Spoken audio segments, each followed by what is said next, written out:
She's calling back. We're going to try to give her a call again, and then she just added another phone number to the 13-year-old grandson who's possibly with the daughter. Step out with this. 2412. Veteran crisis hotline's calling in, so they have a female veteran off her medication. She's at work to safe haven. Detector 12, we'll check that one out. 6 1 bullet, 2 1 start, 50 shots.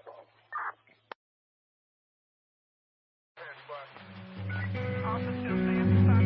No. Okay, there's that seat.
There's that saxophone.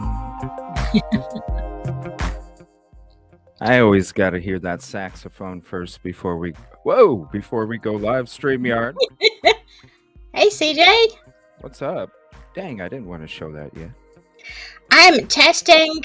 I found out that my microphone sounds way better up here. So I guess I need a boom stand unless I just hold it. But you know how that's going to work out. Yeah. Sounds good. Well, maybe I will hold it. So I'm trying to, but I squiggle, like I wiggle a lot. So that is a problem. And I squeal. You know, I squeal and I laugh and then I break people's eardrums. Hey, what's up, Yo? So. Hi. Hey, Yoli. How are you? I have to I'm move good. There we go. What's up, everybody? Coming in hot tonight. Oh, we got some interesting stuff man, it's going to be a hell of a night tonight. It's going to be crazy. But I got some fun stuff to show you guys in the beginning. But I'm going to go ahead and call out the ticket numbers real quick. Caddy, golden ticket number 2. Thank you. Kib Kitty, ticket number 4. Pebbles, ticket 7. Joanne, ticket 10. Oh, it's going to be a good night. It's going to be a hell of a... Silky, I got to say, you guys haven't seen it yet, but thanks to her, I get to introduce it tonight. You guys are going to laugh your ass off. Oh, my gosh. For, was it about 2.5 minutes or something like that? Yeah. Yeah, you guys I got inspired. You know, I got really inspired by, having you on, and we've been doing more shows together, and I thought, if we're going to make this like at least a weekly thing or something, I need an intro. And so, I started going back through all the footage that CJ and I have, and we have tons and tons. So it took me a while to find and clip what I wanted to use. And yeah, some of y'all will remember the night. Yeah, it's crazy. I watched it and I couldn't stop laughing. I was like, I hope she lets me play this tonight. Then you're like, you can play it if you want. Yes. Anytime. Yes. Yoli, ticket 18. Thank you. Go ahead, sorry. Clatter.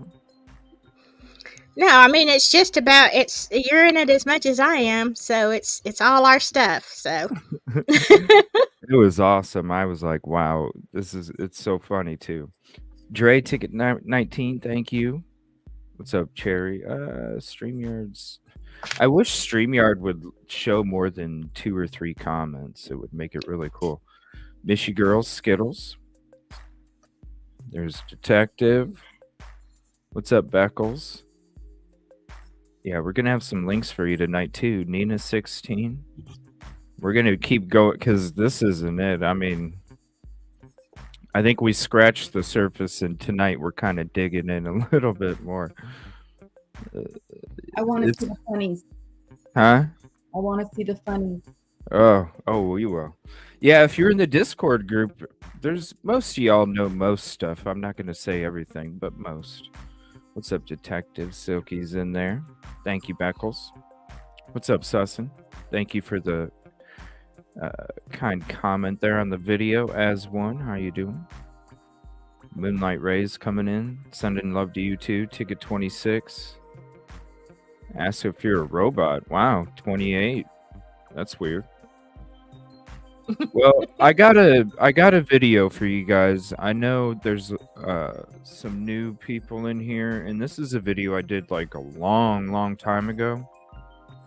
And it's when I read through an article about the Mark Carver case, and you don't have to read it. I read it for you.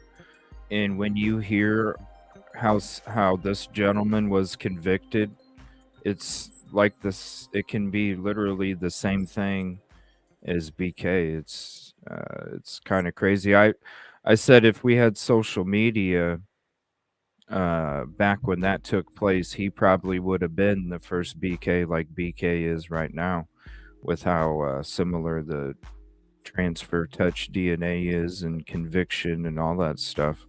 It's crazy what they can do, especially when we Saturday night show when I played you guys the the former judges and the former Ellie, and how they were talking about embellishing PCAs and search warrants and all sorts of stuff, even crimes just to, just to get a conviction. It's scary. Joanne Crystal. So check that out sometime. I think it's like a 35-minute video or something, but I read through the whole article. It's crazy. What's up, Crime Solver 35? 36 Crystal. What's up, Yoli? What's up, Melissa?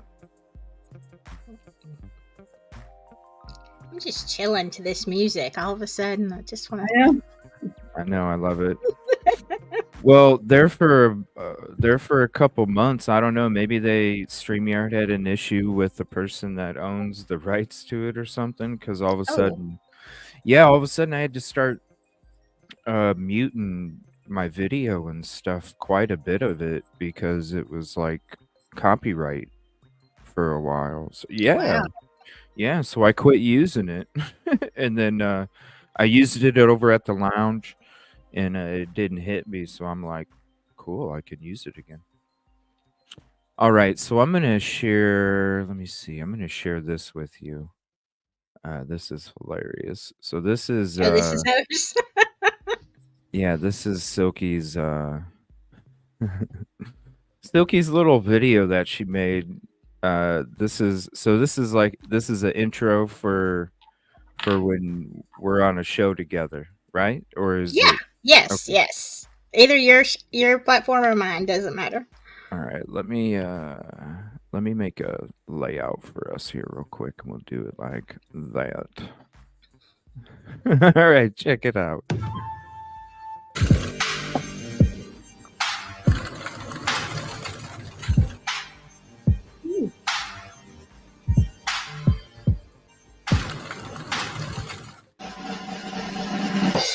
Kind of ran into each other when we started each other's channel. No glasses. Everybody made me feel so welcome. That's and way so old. Appreciated. That's no I glasses. Immediately became a fan of your channel.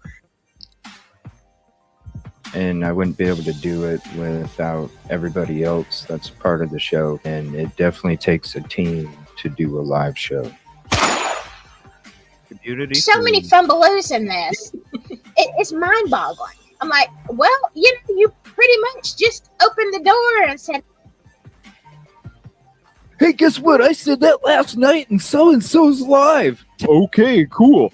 It's about this, Silky. That's why you get the cha-ching, cha-ching, cha-ching, cha-ching.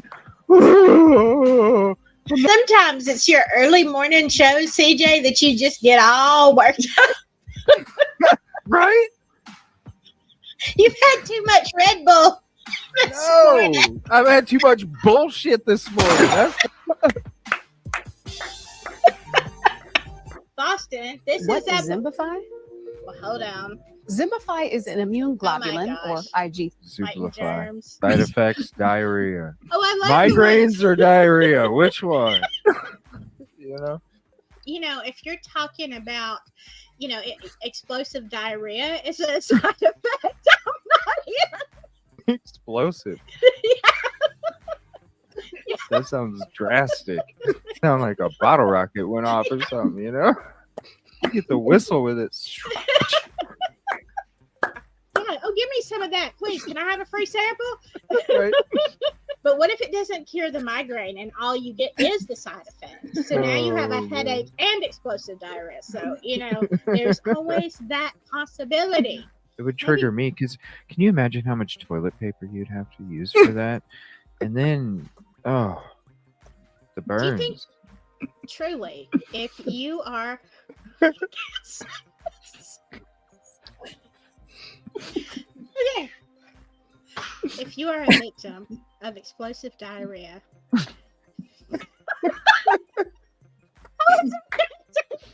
you need a disclaimer at the bottom, Silky. Please know that there is help for you. Okay, just so you know, CJ and I really,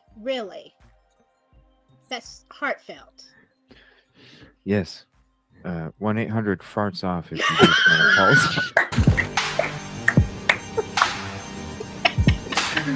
Oh Shit, I love it.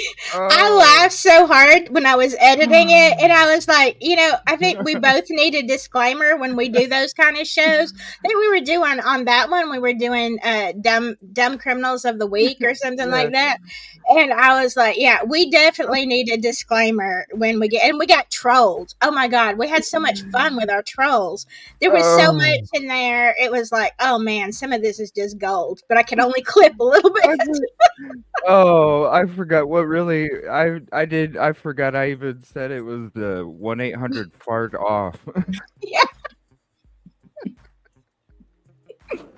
Like you gotta call a hotline. Oh my God. I'm going to cry. Because we had started out, trying to do a light crime show, and then that was like almost like an hour and a half in is when he gets to that, and like nobody could keep a straight face. Nobody. Oh, organic. I love it on the fly, Oh, shoot. And I do have a disclaimer now, just in case. I'll play a. The following program contains graphic images. Viewer discretion is advised. Just a little disclaimer now. Just in case. I need to make one of those. I should have played that first. Graphic images. What do you want? Migraines or diarrhea? Yeah, because we were talking about medicine side effects or something. Oh, yeah, because we were just like trying to read an article, and one of those ads comes up, and it happens to be for this whatever, and then we were off to the races. That was the end of that. That was funny as hell. Oh, that's hilarious. So yeah, you guys got a sneak peek of it. Thank you, Silky, for letting us do that. You're welcome. All right. Oh boy, I'm gonna play a couple videos real quick, and then we'll get into some conversation here. Because after that, we have some pictures for you. Let me see here. That was hilarious. Oh boy. Oh my God. All the footage I had to go through to find stuff. I bet. And then you had to search for it, because I could, good luck. I didn't even remember when we even started talking about it, Well, I wanted to find the one with the hats. I mean, shit, I did. Huh? I wanted to find the one with the hats, but I could not find it on your channel. So I don't know what happened to that. Oh, yeah, that's right. I do have it saved as Silky's Hat Show. So I do. I have it saved as Silky's Hat Show because I was like, who in the hell was that the first time you came on? I think so. It was either the first or second, but I think it was the first. And I mean, so. Yeah, because I was only like maybe a month and a half into the show, and at that time, I was like, who in the fuck comes on somebody's show and does like a hat show? like who in the hell does that? I was like, so I saved it just so I don't know why it's not there. I'll find it, but I named it Silky's Hat Show because I was like, who in the hell does this? But it was cool because we asked you to do it, You did. You asked me. You were asking about my channel, and I told you. Because at that time I was doing vintage crime, and I had a hat of the day and a different tee, and I'm like, and I think it was Justice that said, "Hey, can we see your hats?" And I'm like, "Well, sure, they're over here." Yeah, because that was one of the things that drew me to the channel too, because of the hat. I don't know, what do you call it? What kind of hat is that? Oh, I don't know. That is. What do you describe this? I don't even know. Hat or something. D. Marie. I've got a bunch of them. So. Yeah, I know. I solved one on Twitter because because I had to make a post. Hey, if you've ever experienced somebody that had explosive diarrhea out and is came from the direction, enjoy this meme. I made a meme out of that motherfucker. That's what I did. I was like, Really? you know what? I didn't see Somebody no. that was somebody on Twitter that was sitting there like totally attacking all these beautiful true crime content creators on YouTube and Twitter and shit, and I was seeing it, and I was like, "Fuck this bully." so Yeah. I reached out, and then I made a fucking meme, and guess what? I stopped. Yeah, right. I made a fucking Wow. meme out of him. Yeah, I haven't look, seen that. I don't just make T-shirts now. I make memes. Fuck them bullies, man. You know, use that energy for good and peace and positivity and truth and justice instead of the bullshit that you try to spread. You know, Yeah. if you turn that energy into fucking positive and about like really the truth and shit, imagine we wouldn't have to work as hard. Yeah. Investigators wouldn't have to work as hard because they'd be in check already because they're like, damn, these motherfuckers on YouTube and Twitter are holding us in check. We better make I don't know if you want to do that, Bob. I don't know if you want to do that, Bob. You know? Yeah. You make them think, and then it solves truth and justice before it even starts to become corrupt. That's how I look at it. Yeah, absolutely. Yeah. Like the DNA dirty glove. That's what I don't understand. Like, I wish more people right now would be talking about this dirty DNA glove stuff. I wish more people would be talking about the Mark Carver case. I wish more people would be talking about the MVFD stuff, you know, because that's where you can really make a difference when it comes to this Idaho4 case right now, I feel, and I don't understand why nobody's even talking about any of that stuff. Even the DNA dirty glove, you know, 'cause it's like this. I mean, you look at the snap. Go ahead. I'm sorry. Oh, I was gonna say, like in OJ, where they were taking out the sneakers on the folder. Remember, they had like we just did that in our members live. Yeah, they were taking sneakers out on a manila folder. Like who does that? Who does that? How about getting gloves and putting them in a baggie? You know? Yeah. Yep. And then it's just because that was our members live that we had on yesterday, and it was crazy because and then he was on the stand answering why he collected it that way and if that's what he was taught, and it's crazy because you can literally put like all of these different Idaho4 characters into this members only that we're doing when you're seeing it take place, and you're just like, this trial's gonna be a shit show. I mean, when you compare them both to the way that the defense was attacking the contamination and the collection and the focusing on one person and all of these different things, and you guys see how much evidence they had in the OJ case. They don't have that in Idaho4. They don't have that in Idaho4. Yeah. Well, that we know of anyway. That we know of, but we pretty much knew the gist of it for the OJ case. We knew, you know, and when it comes to this right here, I feel it's 100% chance contamination inside the crime scene. When you see what took place outside of it, there's no doubt. Oh yeah.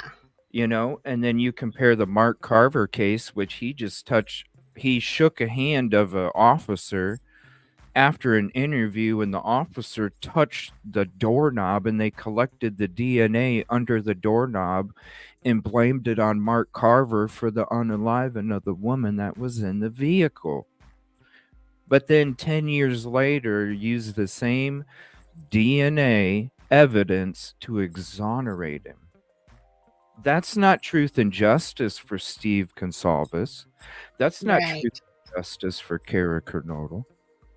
That's not truth and justice for the victims, any of the families, the community. That's not truth and justice. So when I see people talking about shit that was, stuff from like a year ago, and they're going over it like right now like it's new, it's like, come on, talk about the DNA dirty glove if you don't want to talk about anything else, because the DNA dirty glove is fucking proof, and I guarantee you something like that's going to end up in the trial. How could it not? I think Anna will use something like that. How could it not? When you see what takes place, and then you see who's taking the same, with all the gear that they were touching before they went inside, and when I'm talking about when we're like kind of bringing to light this stuff about the MVFD, okay, that's why I said yesterday it's not conspiracy. These are real fucking questions, because what's the one way to get rid of your DNA from the crime scene if you committed the crime? To be there. To be there, show part up. of the, to be to part show of up, the, to show up to help, right? Sure. That's why people go on, they volunteer on searches and stuff like that, because, they know they can get to, if they can get to the evidence faster, they want to be part. That's why people implicate themselves into, solving a crime. They can sway the officers or the investigators one way or another, or, mess up the scene. It's, Yeah. And that's one way, is for you to show up and your DNA is excluded. Your footprints are excluded. Anything that you touch is excluded. Do you think that they're going to think that an EMS worker that has some cuts on his hand was really the one that committed the crime? No, they're a volunteer. Yeah. Why would they? Why would they? So it's not conspiracy. This is real fucking questions. What's up, Latitude 43?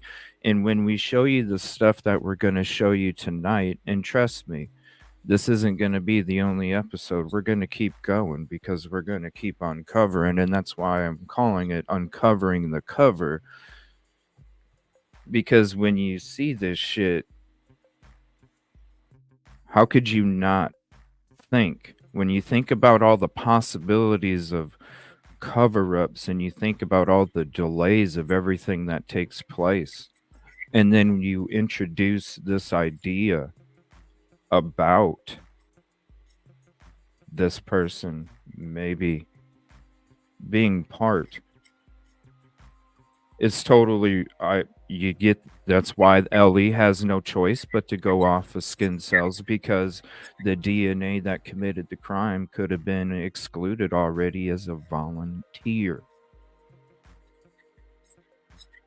When you see the stuff that we're going to show you tonight, how could you say there's not a connection when it comes to keeping everything hush? Because you keep everything hush, the money keeps going up.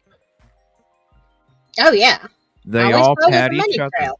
They pat each other on the back. They work together.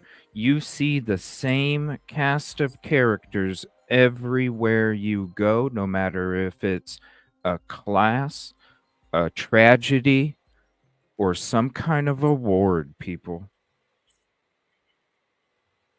Linked together. You want to keep the bad calls down and keep the money up. When you look at the rankings of the best college atmosphere for students, correct me if I'm wrong, whoever dropped it in community chat a couple days ago, but if my memory serves me correct, I believe the University of Idaho was number 6. How do you do that? You keep the bad calls down, and you keep the money going up. Sure, because you want the parents to feel like, their kids are safe. You want want it to be a pleasant atmosphere. You don't want to report all that. If it can be handled in house and it all goes away and it's not a big deal, then you have great stats, don't you? Think about it like this, people. When you think about your children right now going to elementary or middle school, this will hit home. What do they do? They minimize the bullying. They minimize the threats, the assaults. And why do they do that? Because of the money. They keep the bad calls down. They keep the money up.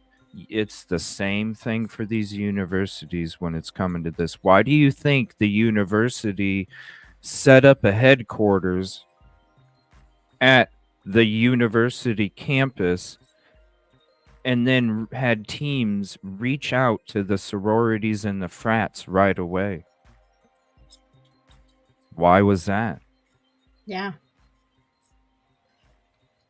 And it makes sense that the police were giving them updates, meeting with the university, because their students were in the program. Mm-hmm. First responders. But I mean, speculation. But right. Everything's speculation because, we're not. But it's a reasonable thing to think. Yes. Yeah. No, but I think you do my email. Thank you. Appreciate that. I need to make one of those, by the way. But anyway, so yeah, we're gonna show you some stuff. Remind me later on. I would like to do a coffee cup giveaway tonight, so remind me later on in case I lose track, because this is some crazy shit. So there's the whole community. There was so many people in the community that reached out. Even you, Yoli, thank you. So many from the community reached out, and actually, like I said, we're doing this together. This is all of us. This isn't just me. I came across the video and it sparked a thought, and then I started looking into it and thinking about it, and then the community just came in with a floodgate of information. And so that's why I say thank you to everybody, and that's why from now on it's going to be a community freeze, because it's all of us. And I just want to say I appreciate you. What's up, Pammy? P.S. Hey, what's up? I was over there that way a couple months ago. What's up, Vine? Thank you for hopping in. So the first thing we're going to share is this is something that when it comes to the University of Phoenix Online and the University of Idaho collab, I know I've missed a lot on it lately, and I do apologize, but I do want to cover this because it is very important when it comes to the bullshit and the foolery that's taken place when it comes to what they're trying to do when it comes to this acquisition. It's just another way to funnel money, and you all saw that he funneled more money again. It's no surprise. He keeps doing it, and he's even admitted this before. President Green said, once we acquire it, it will become, it opens up a pool of funds that the University of Idaho is available to use, but yet they claim that there's no connection between the two, or will never be a connection between the two, but yet the address for the nonprofit that's going to purchase the University of Phoenix Online is the address of the Kibbe Dome where the team plays football games. Okay? The parking lot. So they're connected. What's up, American Princess? So Supreme Court throws a wrench into Phoenix timetable. And here's the link if you'd like to have it. I'll share it with you and you can have it for yourself. In an Idaho Supreme Court appeal could pose another big roadblock to the proposed University of Phoenix purchase. On Friday, the court said it will hear oral arguments in June as it takes up Attorney General Raul Labrador's open meetings lawsuit against the State Board of Election. The timing is significant because the $685 million Phoenix purchase faces a non-binding May 31st deadline. If the deal isn't closed by then, the University of Phoenix or Idaho or Phoenix could walk away from their polarizing plan to affiliate. I don't think they will. That's why they each blame the non-disclosure agreement on the other, because they know how shady it is. University of Phoenix Online has been shut down multiple times because when they got to the stages of having to open up their books, the people saw the foolery and backed out. Unfortunately, the University of Idaho doesn't give a shit because they just worry about the fucking money that they can open up into right now instead of the lawsuits that they're going to have to pay for all these years to come. When our own military doesn't use the University of Phoenix Online anymore, that's a sign, okay? It's a sign, and it's been like that for a while. And they quit using the University of Phoenix Online before the University of Idaho even was interested in the deal. So that says a lot. If you want to read the article, definitely check it out. There's the link. And that's the gist of that. All right, here's a couple videos real quick I want to share with everybody. I think you guys will get a kick out of these.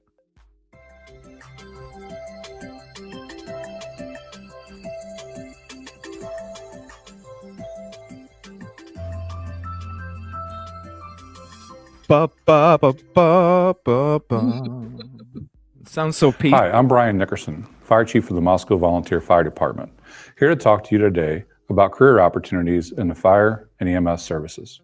I grew up around the fire service due to my father being in the fire department for over 38 years. I've been in the fire service for 32 years, including currently as the Fire Chief of the Moscow Volunteer Fire Department in Idaho. It's been such a rewarding career, and I hope this provides an opportunity for some insight into the fire and EMS services. Our department currently has 110 members, about half of which are EMTs or paramedics. On average, 20 of those volunteers are resident firefighters, a program I'll expand upon later. Some of our regular volunteers are both firefighters and EMTs. We respond to around 195 calls per month, 3 times as many EMS calls as we do fires.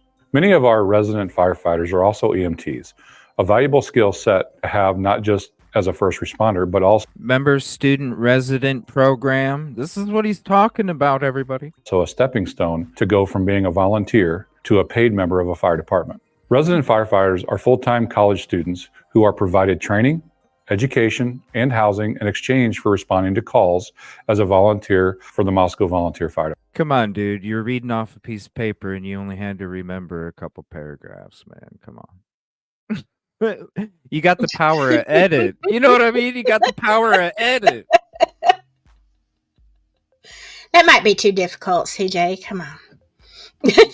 You got the power of edit. Nobody, and not everybody is as skilled as you are. I'm not that skilled. Obviously, because yesterday I had a fucking premiere that lasted for like 3.5 minutes and then it went blank. So yeah, and then I had to work another 2.5 hours to redo the edit that I lost so then I could play it last night. Yeah. Gosh. Yeah, the video that was premiering last night because the part 2 recap had to be out there, man. It's too this stuff is just coincidence. Coincidence. Yeah. I mean, this is him talking about it. About this program here. This is what everything we talked about in the video that was out last night. The part 2. This is showing you the shit exists.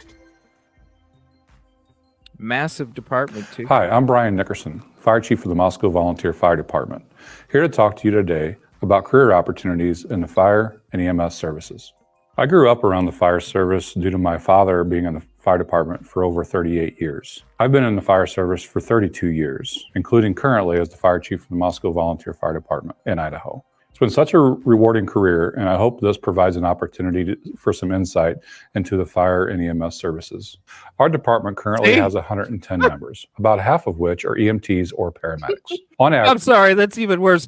They edited that motherfucker in there because look, you could tell there was an edit, and then they edited him looking down. Why? They edited it in. They edited it in. For some insight into the fire and EMS services. Our department currently has 110 members, about half of which are EMTs or paramedics. On average, 20 of those volunteers are resident firefighters, a program I'll expand upon later. Some of our regular volunteers are both firefighters and EMTs. We respond to around 195 calls per month, 3 times as many EMS calls as we do fires. Many of our resident firefighters are also EMTs, a valuable skill set to have not just as a first responder, but also a stepping stone to go from being a volunteer. How many was that? That's a lot. Hold on. Yeah. How many was that? Okay, I'm confused. Was that 3 times more fires than EMS? No, it's got to be EMTs or paramedics. On average, 20 of those volunteers are resident firefighters, a program I'll expand upon later. Some of our regular volunteers are both firefighters and EMTs. We respond to around 195 calls per month, 3 times as many EMS calls as we do fires. Hold on. What? Per month? Per month? Hold on. To around 195 calls per month. 100 and... okay, hold on. I'm like fucking... I'm to around 195 calls. 195? I thought 140. 195 calls a month on average. On average means higher too. What are they doing in Idaho? What the fuck? No report, Moscow. No wonder they can't write reports. 195 average. Damn it, my internet's going in and out. Yeah. Whoa. And where's all... That's what I'm saying. You keep the bad calls down. You keep the money up. Last night, I showed up to an OD, but hey, let's just say heat exhaustion. Right. Exactly. Right? Whoa. Because did you guys hear the news that came out today? Some college, I can't remember where it's at. Some college suspended all of their fraternities and sororities until further notice because of all the alcohol and substance issues that they've been having. They just today, I think it's in North Carolina. Oh my gosh, I wish I could remember the state. I saw it as I was doing my prep. But yeah, some college, if anybody knows in chat, drop it in there. Some college suspended all of it until further notice because of that. And when it comes to why, again, when you're a volunteer and you're a Sigma Chi, right? Mm-hmm. You also don't want to get your fraternity suspended either. You have an interest, right? Yeah. Of course. And this keeps the narrative for the school going. I mean, they can keep it quiet. University of Maryland suspended all their freaking fraternities and sororities because of alcohol and substance issues, and they're not telling the news exactly what happened or what's going on. So another reason why showing up. What do we fucking tell them? We can't tell them, maybe that's a delay. What do we tell them? Why is the latent footprint cleaned up? Because maybe that tied it back to one of the fucking people that committed the crime that was, Or maybe the person that was the volunteer that started the shift at 7:30 in the morning, knowing he was going to be working the next morning and would be showing up to it. Possibly. Noticed that his fucking footprint was there and cleaned it up real quick. It also makes me wonder about that I'm here to help. Oh, yeah. Yoli, because that is something that a paramedic or somebody who was coming, that's exactly what they would say. What, like they're wearing their paramedic outfit? Well, what if they were? Whoa, is that how maybe that person would have gained access to the fucking house without breaking in? Could have been. Whoa, shit. Oh my God. Holy fucking shit. That makes so much sense. That is something that nurses, EMTs, paramedic, fire people. This wasn't even in my prep. Yeah. But those words, Yoli, you are right. I'm here to help is exactly something a responder would say. Damn. Wow. Who wouldn't open the door for? Maybe one of the roommates called. Maybe one of the roommates called and we don't know, and let them in real quick. Or maybe not, CJ. Maybe they just said, maybe they came to the door and said, hey, we got a call. And they just assumed it was one of the other roommates. Well, I mean, if you have somebody showing up, who cares if you don't see any flashing lights outside? Right. If you see somebody knocking on the door and they're standing there in an EMS outfit holding a gear bag, you're gonna run to you're not gonna look at the freaking window and see if lights are freaking flashing. You're gonna run up to the damn door and hurry up and open the damn door and let them run to whatever fucking room they're gonna run to, because you don't know. What if you thought, oh shit, Dylan was calling 911 for Maddie? Shit, let him in. Exactly. God. Wow. 100%. Wow. It's nuts. And then why wouldn't you have any idea on why somebody committed the crime? Because what do EMS usually wear sometimes when they're going into a scene? Or nurses, they wear booties, right? Yeah. There's your fucking walking towards the fucking sliding glass door, and all you have to do is take your fucking booties off. Yep. Jeez. This is... And you're not even going to look suspicious showing up with booties on, standing outside the door, knocking on the door real quick. Let me in. You're already, even if you already have booties on, you're not gonna look suspicious. That dude could have walked in already. What's in his fucking medic bag? His fucking knife. Yeah. Wow. Oh wow. And then what if you? Wow. And then if they had a bag like that and they were leaning over one of the victims, it would be easy to take a weapon out of a sheath. I'm trying to be careful what I say. And I mean, in all the getting out, maybe you would, miss that. Oh, hey, crap, that wasn't in my bag. You'd already have fucking gloves on your hand. Mm-hmm. Oh boy. Yeah, you would. Yeah. Dude. And what does the EMS outfit look like? I mean, aren't they usually as thick as Dickies? Yeah, usually. Yeah, because they will be into yeah, because they'll, you may have to go through brush. You may have to, you may have to be outside on the ground. You can't wear something thin like nurses wear scrubs. Those are very thin. But EMTs have to wear heavy duty stuff.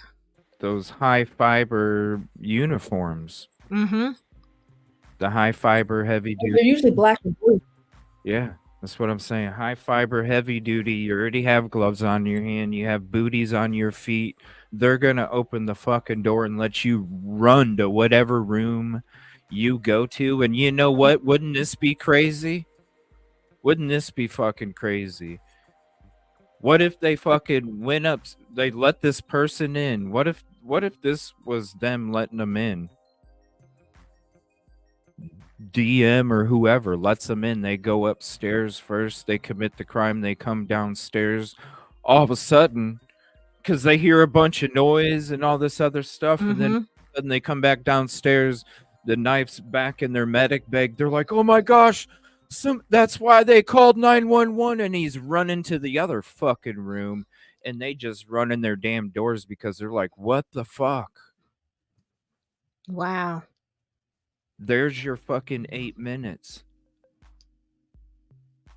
Wow. That's a lot to take in. Well, it is, yeah. I mean, it's unsettling because there's so many unanswered questions, and then you find this. Yeah. I mean, you know, and it would also, they could come back the next day, work the scene, you know, try to remove any evidence that they may have left. And what if they did leave the sheath, but they couldn't find it? You know, yeah, footprint, absolutely. But well, no, I'm saying I've always thought the sheath was one of the victims. It could be, yeah. So if you know that you're working the 7:30 a.m. to 7:30 p.m. shift, you probably already think in your head, ain't nobody going to be calling 911 at 7:30 in the morning, not at a college house, right?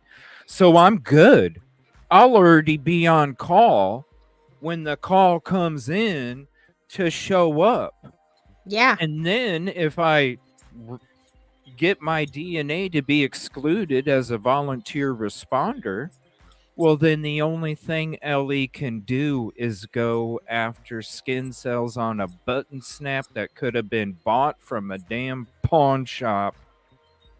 And one of the victims was using it for protection, because to me, that's the only reason why a sheath was there in the first place, because it wasn't the person that committed the crime. To me, it was the person that was trying to protect themselves from the perpetrator. And the reason that there is no knife is because they took that as a special prize for getting away with committing the crime. And then as a connection to Moscow, as a connection to Pullman, the 911 calls go to Pullman, Washington. Think about what they think about the Kopaka body cam. And remember when they said that there was shots, the shot was fired from a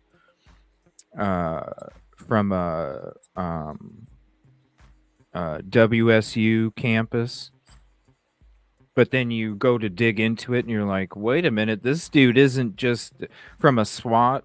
This dude isn't just this. He's part of the WSU campus police too. So they try to the SWAT is the one that did it. But then you see who it was and it's like, whoa, this guy's okay. He's like a campus officer. Then you look to see who else is part of their group and you're like, they're in frickin' Moscow. They're twin brothers, okay? They're twin brothers that reside next to each other. And they have all of this space all around them, so they protect each other. Right. It isn't just Moscow. This is both sides, because they're the only two, and they both need each other to survive, because as much as the University of Idaho makes money off of their campus also goes to Washington. And as much as the Washington State University makes their money from their students, you better be sure their students go over to Moscow. They help each other out. It's like when me and my sister were growing up, and when she kept telling on me, it kept pissing me off. And I said, look, sis, let's make a deal. You don't tell on me, and I won't tell on you. And guess what? It was a beautiful fucking relationship after that. You know what I'm saying? I'm just saying. Real life shit. Right. It's right. true. Of course. Yeah. And that's what's taking place here. Just look at the Kopaka situation and how they tried to say it was this, but really the dude was like, and then everybody else that's also part of that. It's, you keep the image, the bad stuff down with the image, and you keep the funding up, because when you go into like the dude who was the campus officers, like, bro, you don't even have that much experience, man. And then you see the body cam, shout out Truth and Transparency. You see the body cam, and that was a whole nother sus cake, because where did you, I never even heard him say a fucking word, right? And he supposedly said all this shit. No, that's how it goes. All right, let's get back to that video. Damn, I don't know, man. See what I'm saying? Like, all this stuff that was so confusing for the last year and a half, you sit here and you apply these different parts that we're bringing to you, and to me, it seems like all this shit just, I don't know, it. When you would sit there and you go, but it still doesn't make sense. But man, after you start thinking about like all this stuff, even just what we brought up 15 minutes ago, man, it certainly does sound plausible to me, for sure. So we're gonna switch back to this. Yeah, that was amazing, and that like credit to Yoli. Like, wow, that one thing, and boom, you know. That's why it takes a whole village, y'all. You know, no competition. Right. Hey, Sleuthy. No competition at all. That's why it's about peace, positivity, and progress, man. Okay. Do this shit together. Because look, I just came across the video and frickin' was like, wait a minute, what? And then all these tiles went, and then all of a sudden the community just took shovels and dumped it in my brain, and I'm like, fucking beautiful, shout out community, because really it really is a collaborative effort, and I appreciate all of it. So we're gonna check out more of this video here. Isn't that crazy? 195 calls a month average for EMS. No report, not just as much as the PD. EMS is no report Moscow as well. Calls per month, 3 times as many EMS calls as we do fires. Many of our resident firefighters are also EMTs, a valuable skill set to have, not just as a first responder, but also a stepping stone to go from being a volunteer to a paid member of a fire department. Resident firefighters are full-time college students who are provided training, education, and housing in exchange for responding to calls as a volunteer for the Moscow Volunteer Fire Department. Firefighter training is 140 hours and EMT training is 120 hours. They work an 18-hour or 24-hour shift every 5 days. This is not only a great benefit to the community as it leads to a faster response time, it also provides the residents with valuable experience they can use to further their career in the fire service. Over the years, dozens of our... as much, you remember that video when Rosendahl says, you can rank up a lot quicker here compared to other organizations, and then you guy, I don't even, is that all I do here? After he named like 7 things. I wonder if this is the same. They not only rank up PD wise, they rank up EMS wise too.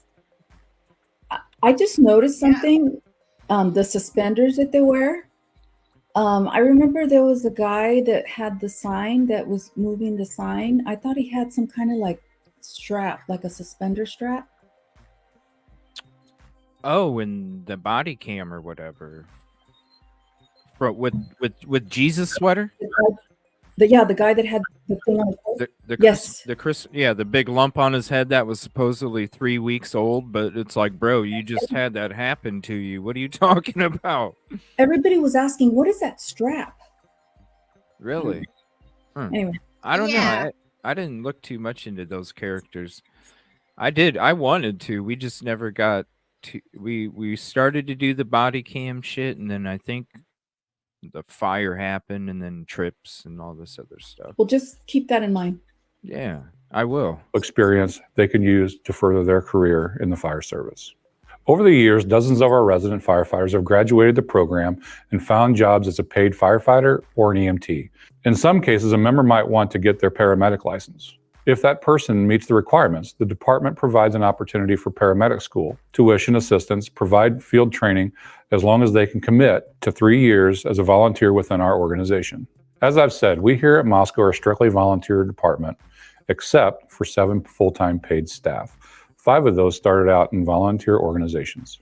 The average hourly rate for a career firefighter varies. The dude's still reading off a paper, man. Crazy. Sorry. Between region, state, and city. In the Pacific Northwest, it varies from $22 to $25 per hour. In more densely populated areas where the cost of living is higher, that averages around $20 to $26 per hour. Firefighter paramedic averages $24 to $27 per hour nationwide, while EMTs earn around $15 to $20 per hour. Wildland firefighters respond mainly to forest fires and grassland fires. They generally make $15 to $20 per hour nationally. With I'm sorry. I just, whenever you see like other departments, this is worse. When you go to the MPD cribs and you see the guy that's on camera and he's fake typing because there's nothing on the screen that he's looking at. He's just typing on a keyboard. There's nothing on his computer screen, right? This is worse. These motherfuckers are setting up a ladder against their own fire station. You don't think you could find some kind of fucking house out there that you can pretend to put a fucking ladder on? Like you got to go against your own like that. It's just, oh my God. Go to a fake house, put up. Hey, Jim, can we use the side of your fucking house for a half hour? Sure, go ahead. CJ, you need to make a video course for some people, just simple, an ebook. I know. What not to do. I know, like Gray Hughes, don't have half a dash in your cam, bro. When you're getting Idaho footage, don't have half a dash in your cam. It sucks for the community. With additional pay during deployments. Deployments often entail spending weeks away from their families with no idea when they are coming home.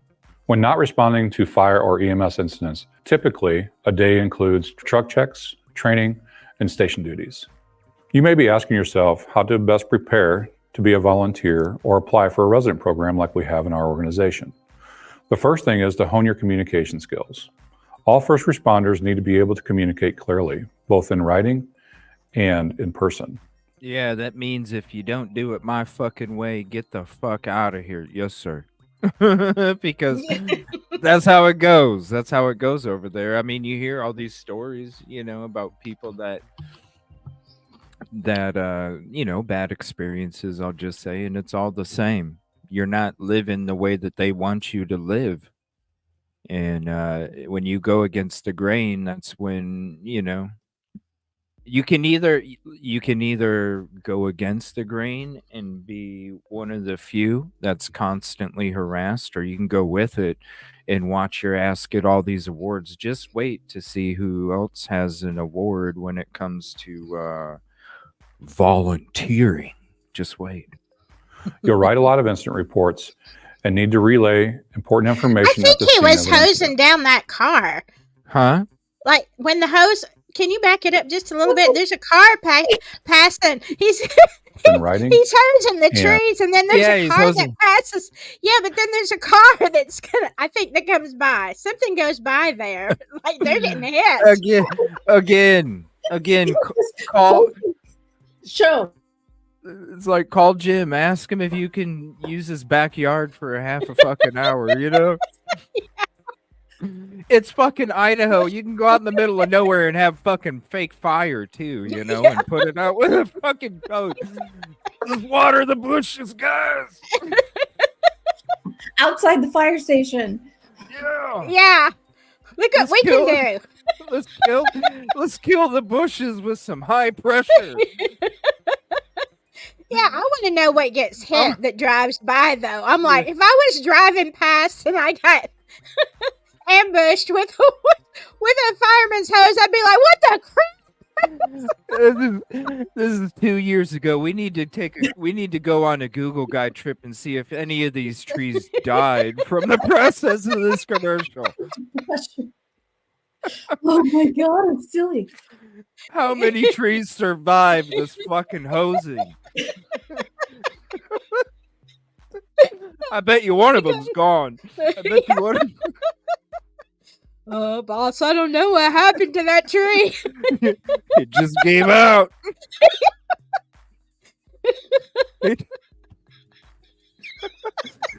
File a claim. Replace it. City will pay for it. Watch, there's like this big bush, huge, beautiful tree now that they can hose all they want for future commercials, and it'll never go away. Thinking ahead, boss. Thinking ahead. And in person. You'll write a lot of instant Sorry, go ahead. Yeah, right there. You can see somebody's driving by. Just wanted to point that out, that, you know. in writing and in person. See? You'll write a lot of incident reports and need to relay important information at the scene of an incident. Car wash. Taking writing and communication classes while you're still in school if you can. The second thing is to practice humility, or in other words, practice being teachable. Know when to ask for help, admit when you're wrong, take responsibility for your actions, and be open to constructive criticism and suggestions. To be a successful firefighter or member of an EMS organization, you have to know how to work with others, how to be a team player, and that good. Yeah. Or face reprimands for not filling out the paperwork the proper way. You know what I mean? Right. It's heat exhaustion. Okay. Yeah. Leadership isn't a position or a title. It's an action or an example. Joining a sports team in high school is a great way to learn and practice these principles.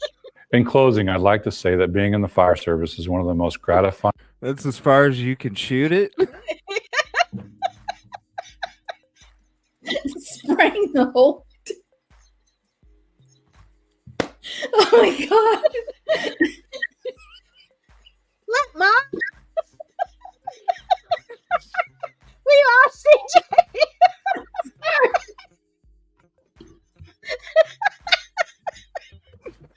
Oh shit. I had to. That's why I had, like, my mind had to be like, do you want to do this, CJ, or not? And it's like, yes, I do. And I had. Oh my God. I mean, look, listen, okay, listen. This is where I'm coming from. You saw the shit where they were like in New York on a skyscraper, and that motherfucker was going to that skyscraper way over there, right? I mean, just think about that, and then think about this, and you'll see what I mean. An action or an example. Joining a sports team in high school is a great way to learn and practice. It's not even going across the street. Sorry about your house, ma'am. I'm sorry. What the hell? I just have driving and seeing the fire department just everywhere. I had to. Man, I should have made my video one day later. This would have been great footage. We'll make this another one. The outro. Yeah. The outro. But look, it's not even going across the street. That's why I said what I said, okay? These principles. Look. In closing, I'd like to say that if you pause it at the right time, it just gets so close. But it doesn't. It's so close cracking that asphalt, but it don't. Watch. I'll prove it. I'm just going to, we'll take a little time out here real quick. Watch. Some sleuthing.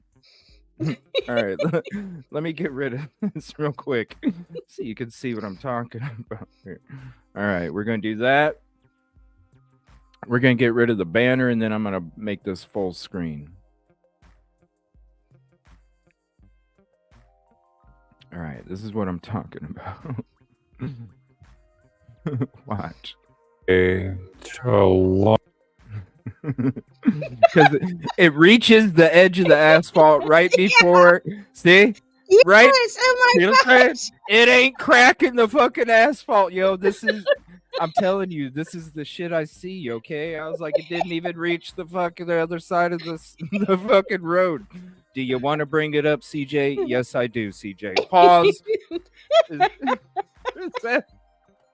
It's as far as you can shoot. I'm just saying. I noticed that little shit. I'm sorry. All right,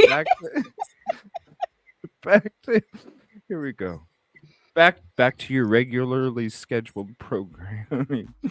In closing, I'd like to say that being in the fire service is one of the most gratifying careers a person can choose, and as a volunteer is one of the most fulfilling ways to spend your free time.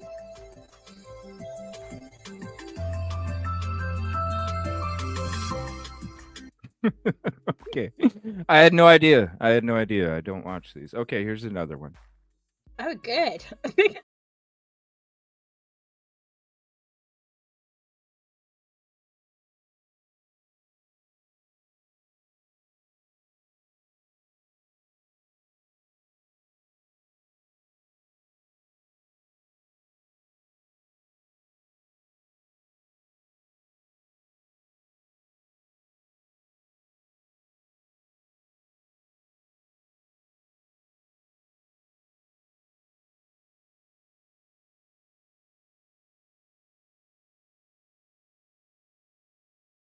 This is the other video. Hold on a second. Did you see that? They even have a whoop. Oh my gosh. It's going all crazy here. Hold on. Let me get control of this. Did you see this? There's a frickin' ambulance that has the Idaho logo on the back.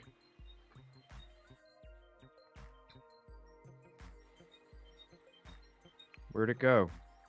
I saw it. I know I saw it. Hold on. I know I saw it. It came real quick. All right, I'm just going to mute that. That's loud. It came real quick.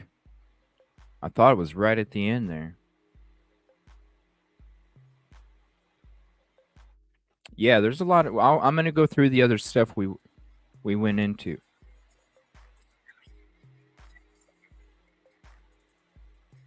Right there. Sneaky fuckers. Wait, Hold wait, on. wait, where? Right here. Hold on. It just shows it for like a split second. Silky, I just showed you how they didn't crack the asphalt. Yeah. Right there you go. Yes, yes. Oh my God. There you go.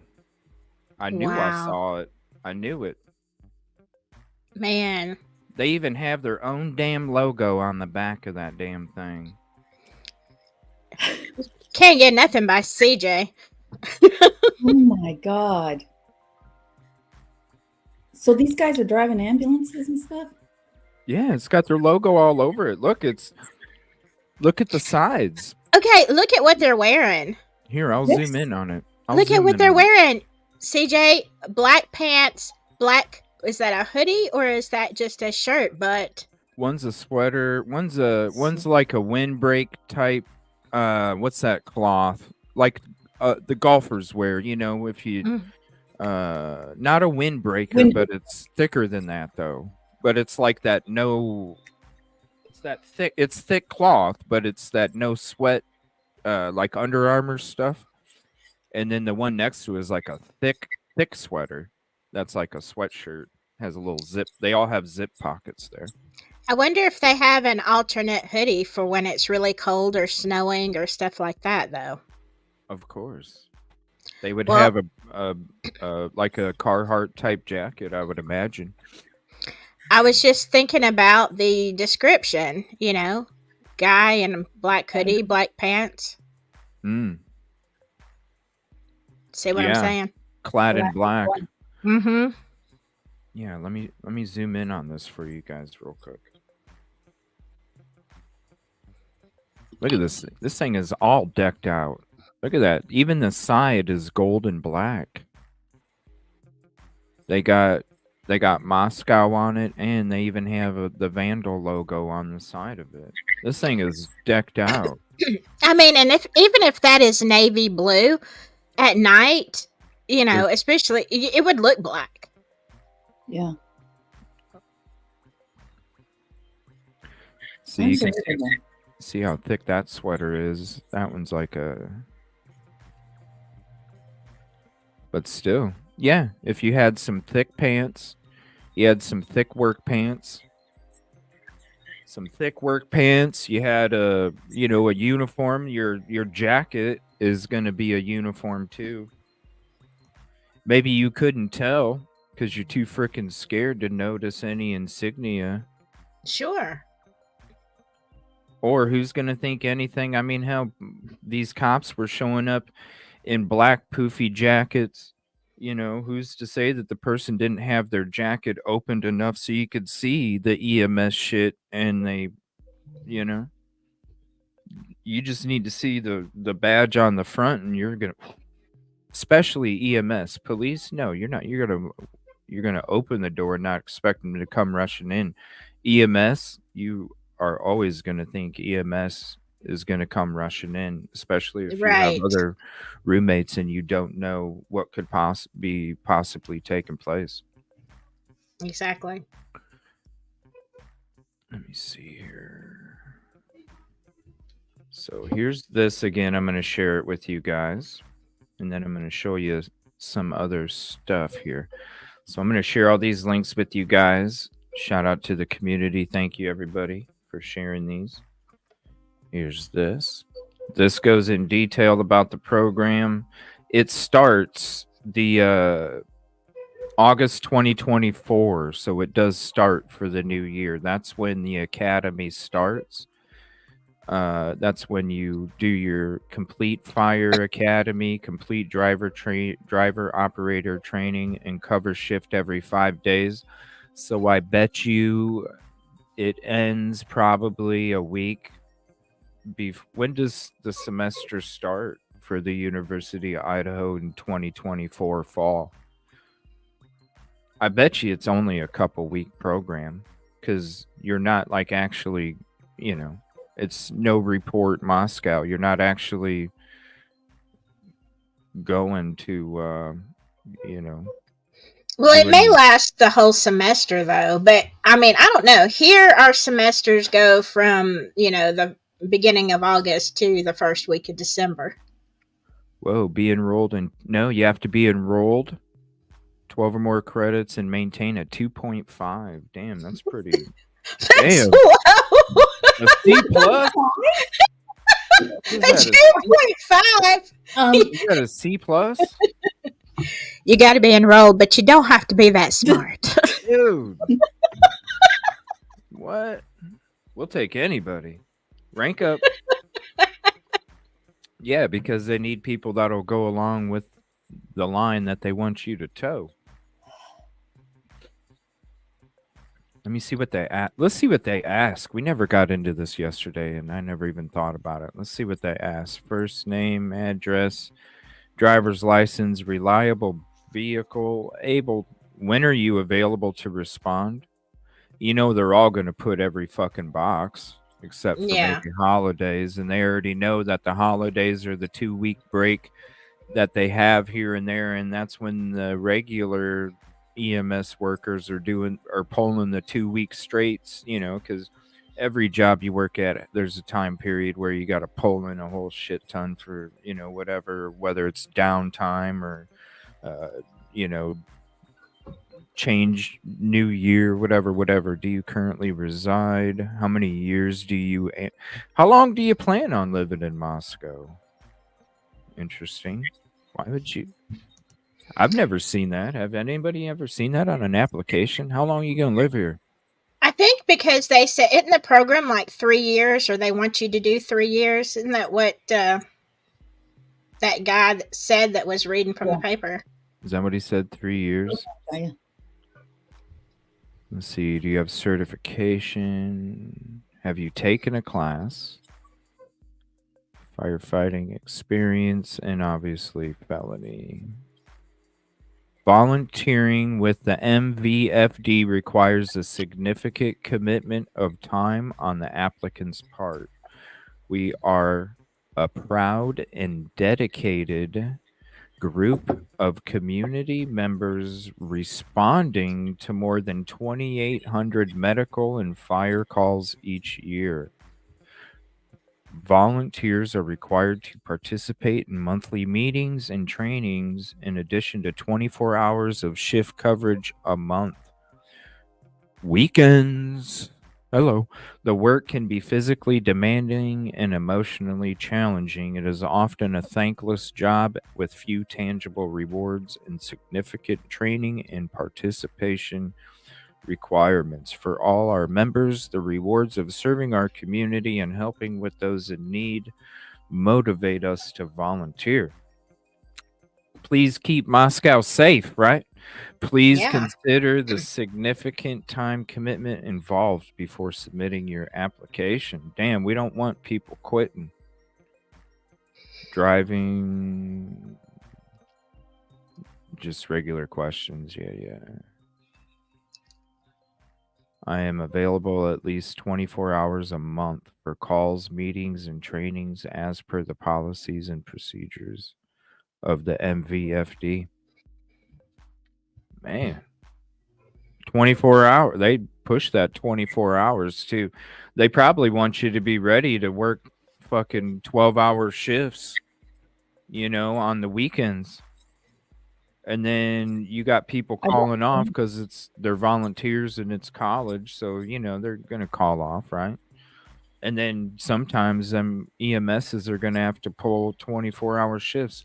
I have friends that were EMS workers or still are, and they've had to do that before where somebody had to call off or something and they had to, there was nobody else that could fill it. And it's sorry, you got to do another 12. No choice. It happens. So it's almost like they're preparing them. Get ready because you're going to be working some weekend shifts and it's going to be long hours and you're going to be on your own unless you're calling Bob at the movie theater asking him, what should we do? And then he tells you so we can go back to the movie and eat his popcorn. What's up, John? 58. 3 years though, huh? Yeah. 195 calls on average per month. It has 100 volunteers and there are 24 resident volunteer positions. So out of the 100, they have 24 students. And I would imagine they probably take a couple from this frat and a couple from this sorority, and they make sure that each one's included so they can all get their rewards and they can all help maintain and protect their own. So that way they don't have to suspend their frats or sororities and they get to look good. And then the money keeps coming in and they end up number 6 on the best universities campus wise for students. I don't know how it got to number 6. Because if you have, especially with what took place. How is it number 6? Yeah. You think people would be like, Mom, can I go to university? Hell no. Would you tell your kid? Like, I know it's their choice. What's up, lady? I know it's their choice, but at the same time, it's like, yo, I'm not paying for that. Let's sit down and talk. Yeah. Let's sit down and talk. Exactly. Let's think this through. What's up, True Killer Crime? Let's think this through. Thank you, Mama 5. Appreciate that. All right. So I wanted to share that again with you guys real quick. This one again as well. Department Spotlight, Moscow, Volunteer Fire and Ambulance. A spotlight on it. Okay. So we're going to go through that. Trust me, that you're just wait for these pictures. You're going to shit when you see who also has a volunteer award. If you know who I refer to as Demon Lady, then you know what I'm talking about. What challenges, what challenges have you ever experienced in terms of recruiting new members to your department? Recruiting longer term community members has been our biggest challenge. We have a lot of young university college students wanting to volunteer with our agency. The students are great and such a value to our agency, but often leave the community within 2 to 4 years after they finish the degree. One challenge has been to recruit this demographic when they are freshmen or sophomores, so we get several years out of them before they graduate and leave the community. Teach them young, right? If there is any prior EMS students or anybody that used to attend the University of Idaho and was part of this program before when they went there and they aren't anymore, reach out to me because I would love to hear what you have to say about this. What method used to, not current, because I'm not trying to do that to a current. What methods have proved successful in recruiting new volunteers? Student resident firefighter program for full-time college students, training opportunities provided at a level to obtain career employment in the fire service. Social media student involvement fairs at local colleges. You got to show up to the local fair in your fire suit. Community outreach events like safety fairs, National Night Out. There you go. CPR and stop National Night Out. That's when they drive all the cop cars and all that shit down the road. You know, when they, remember the blood dryer in MPD's headquarters, the blood dryer? Do you guys remember that video?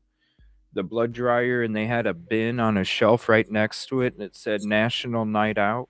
Community Oh my God. next to the blood dryer.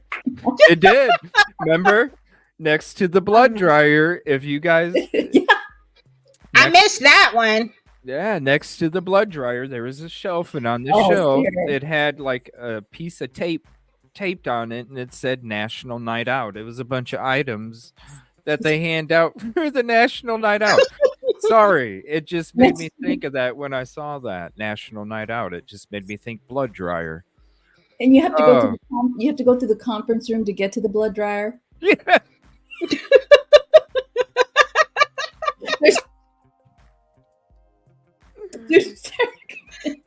Yes. I wish I had like God. I wish like Rogan has Jamie. I wish I had Jamie over here like already. But do me a favor, anybody, if you can do me a favor and drop it in the Discord community chat or whatever. If you got it's the MPD video where they were trying to get funding for the new headquarters. That's where it shows the blood dryer, and that's where it shows the sign for the National Night Out on the Walmart Rubbermaid bin. So do me a favor if you can send it to me. You can't. Huh? You can't make these things up. No, it's real shit. No, so it's somewhere in my folder. I don't want to take away from the show, but I would love to show you guys that little clip so you know what we're talking about. So if there is anybody out in the community, please drop it if you know what I'm talking about. It's the MPD video trying to get their funding for the new headquarters. It's crazy. Like Yoli said, you can't make this shit up, and we're not. What has your department done to reach? What has your department done to reach all demographics in the community? Community outreach events and fairs, social media, word of mouth. Have you used a "Make Me a Firefighter" campaign in your recruitment? What is that? That's a new meme. Is that like a Snapchat filter? Make me a firefighter? Yeah.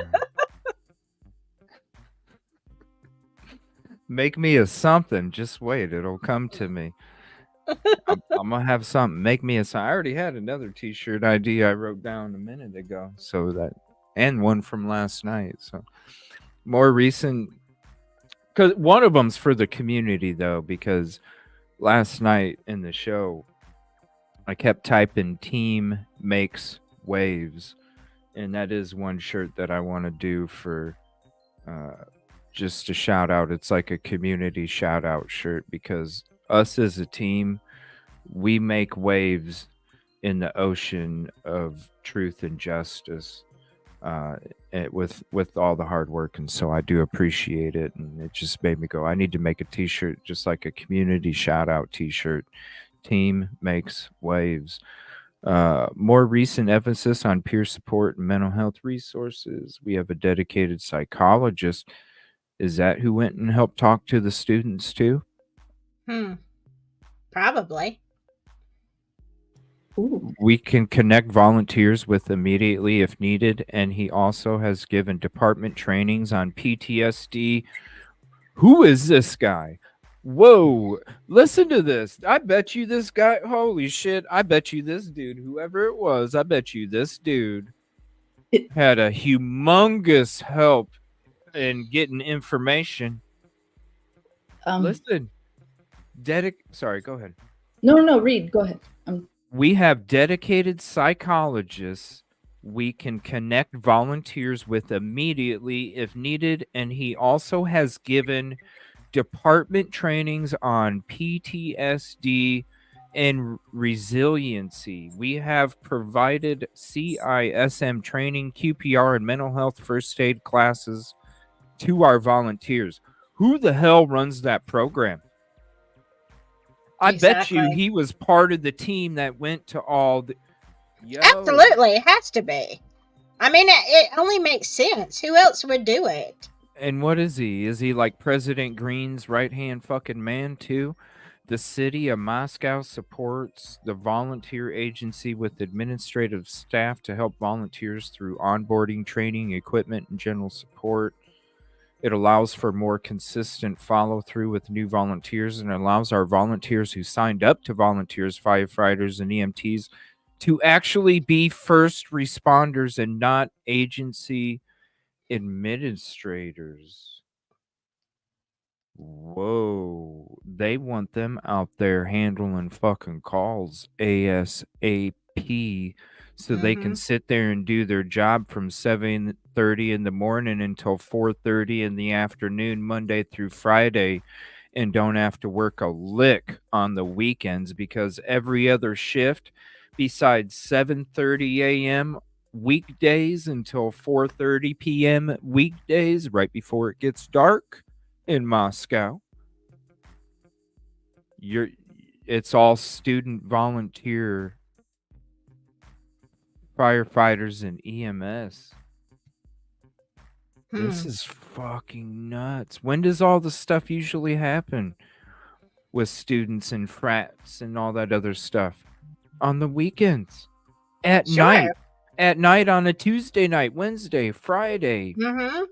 When is that? That's when all the students are handling all the damn calls.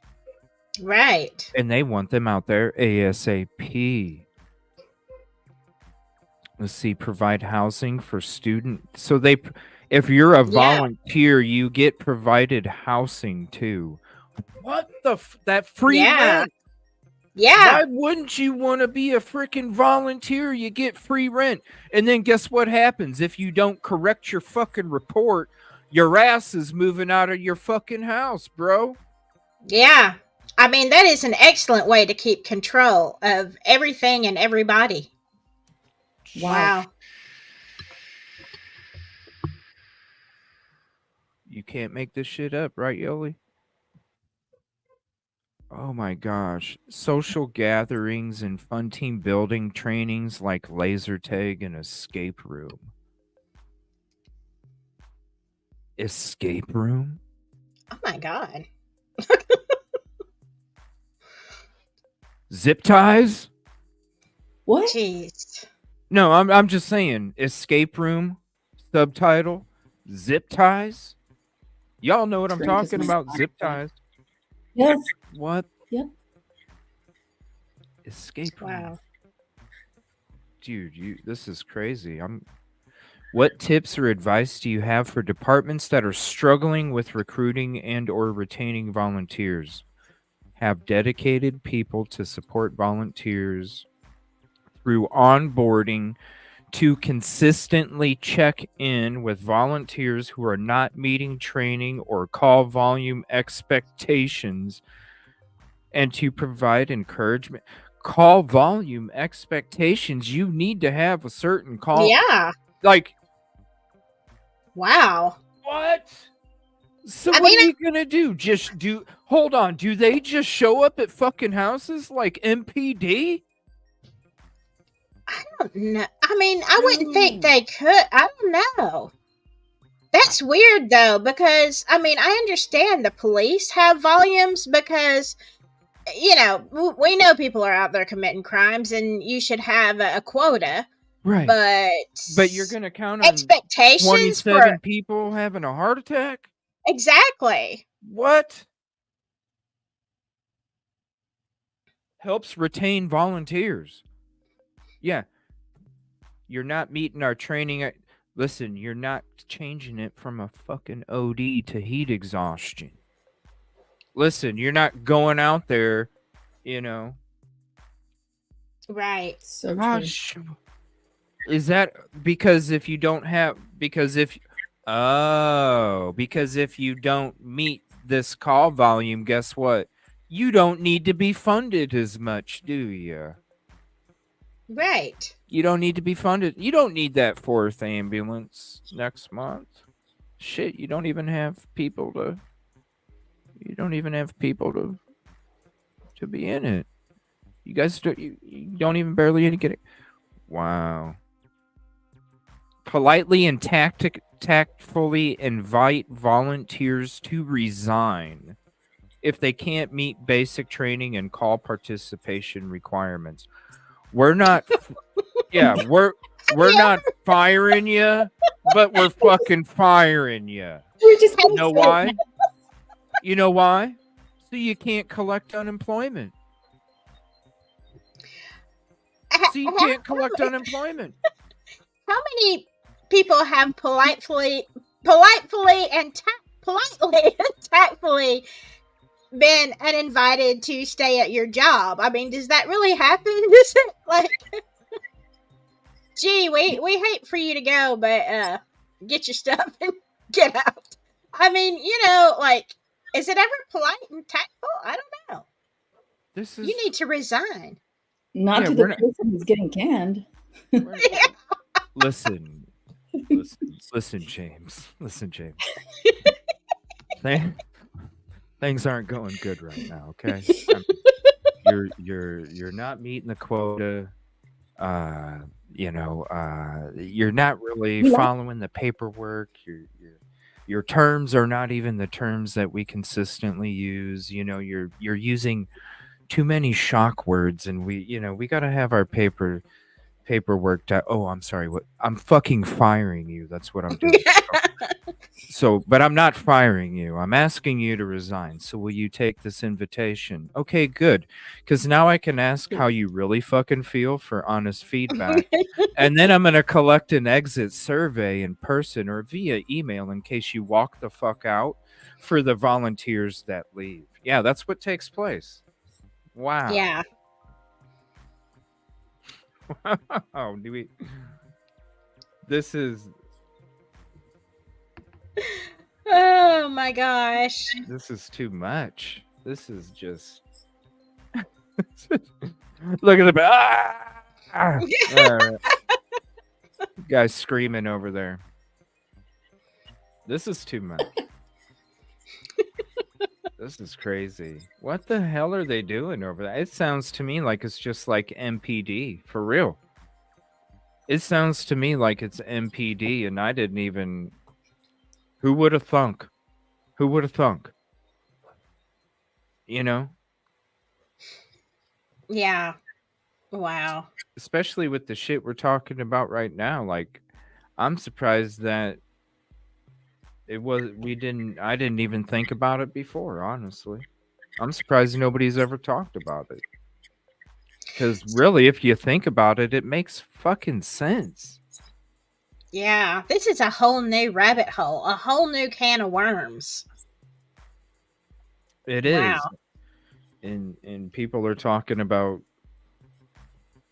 freaking video footage and all this other shit. It's like, man, Old stuff. old shit,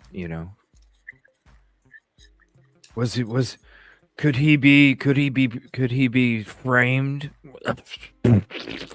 Duh.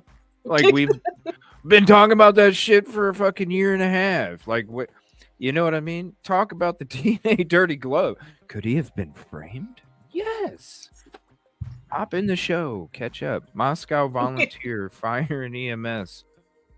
All right, so here's him again, Brian Nickerson.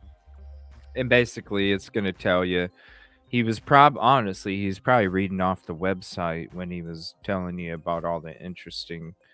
See, like right here, it sucks how they do their website like this because you can only see like a slice of it. But look, they're using one of those fake walls that they have there for climbing. At least they have a fake wall there. They're out. See, you got a house in the background.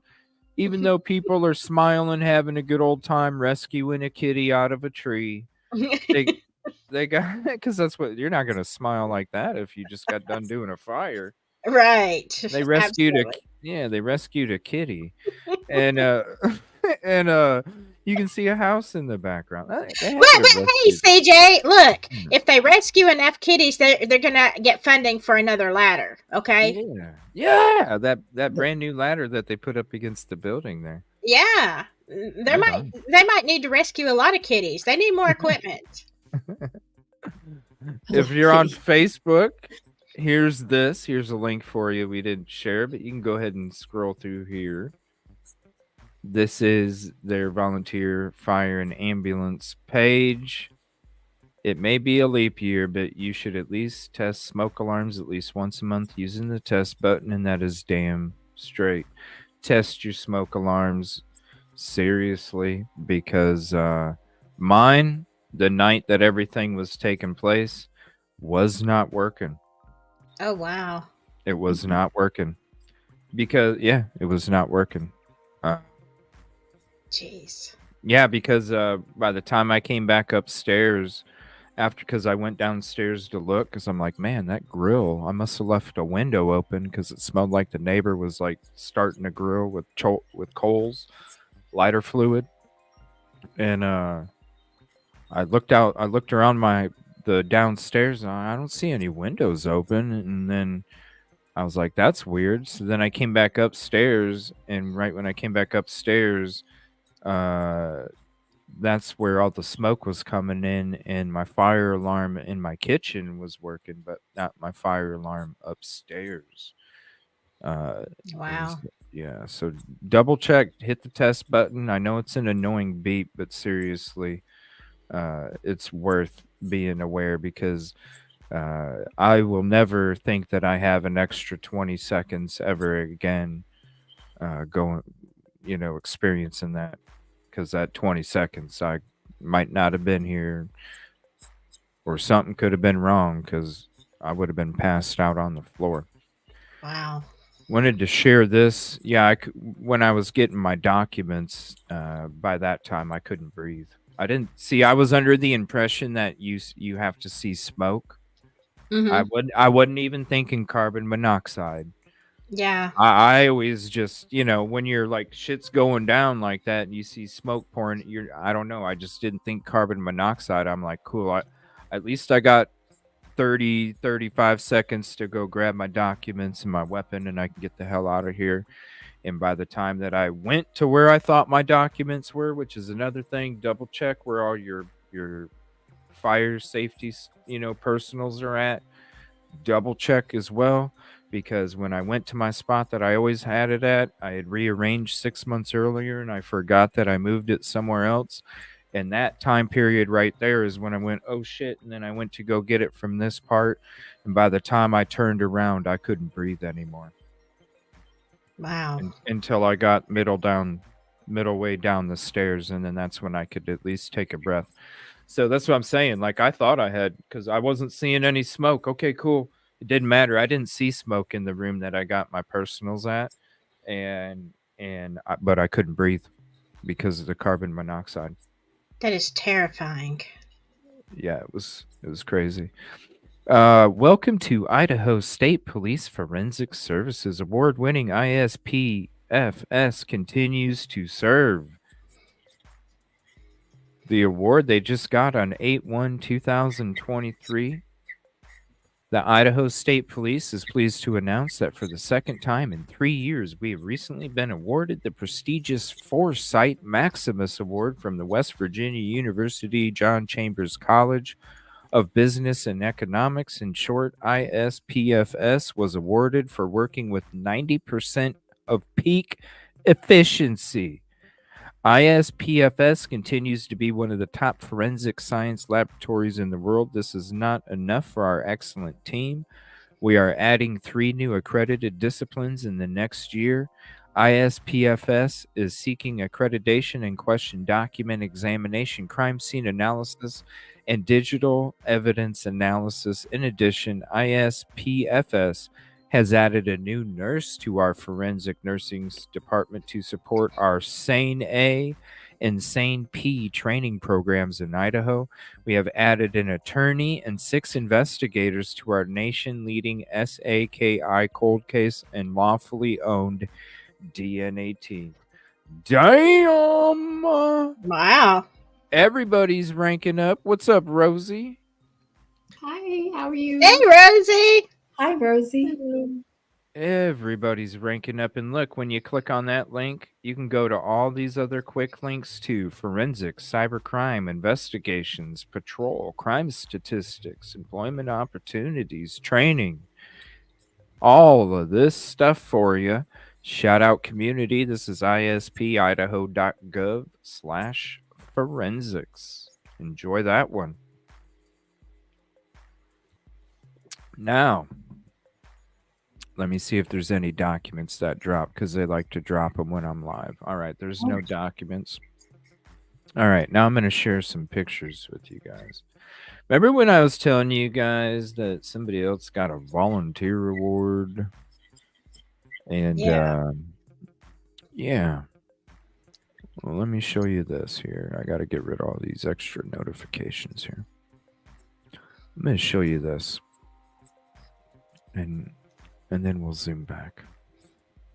Because you'll see who I'm talking about when I show it.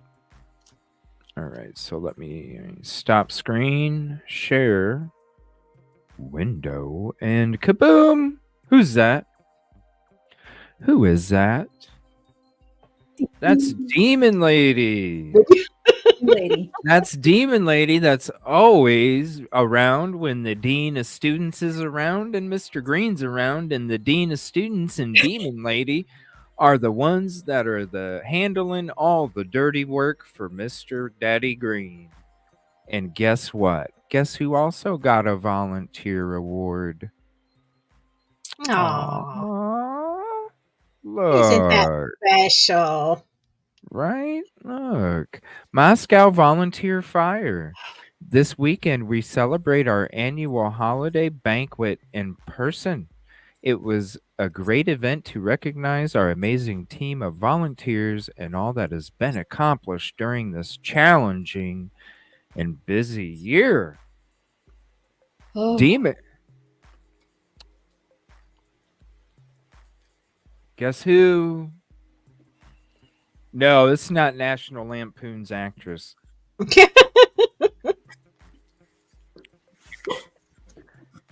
No, this is one of the people that's always saying. This is one of the people that's always saying that they need the house down for the community. It's for the community. Remember, she was the one that was arguing when the demo took place, and the day after the demo, her ass was out there pumping PR for the university. So it was the community that wanted this. Yes, Joanne, that's her. Why does it look like she's got a light bulb growing out of her head? Like it's in the middle of her hair. Like, because of this. They don't know photography. I mean, when you see her hair, it looks like it's like in the middle. Yeah. That's weird. You never stand under a light. It always makes your nose look big and and your forehead be all cracked up. You never stand under a light. You lose half your hair when you stand under a light. For real. Oh wow. Like when you're like, is LeBron bald? And then you see it. Yeah, that motherfucker's bald. Yep. Okay. You know what I mean? Like you don't stand under lights. I mean, that it's just photography. You stand beyond it so then it can come at you at an angle, or you just pick a different part of the fucking lobby to take the picture. Not there. All right, hold on. Let me cycle through some of these here real quick. Just there's another one.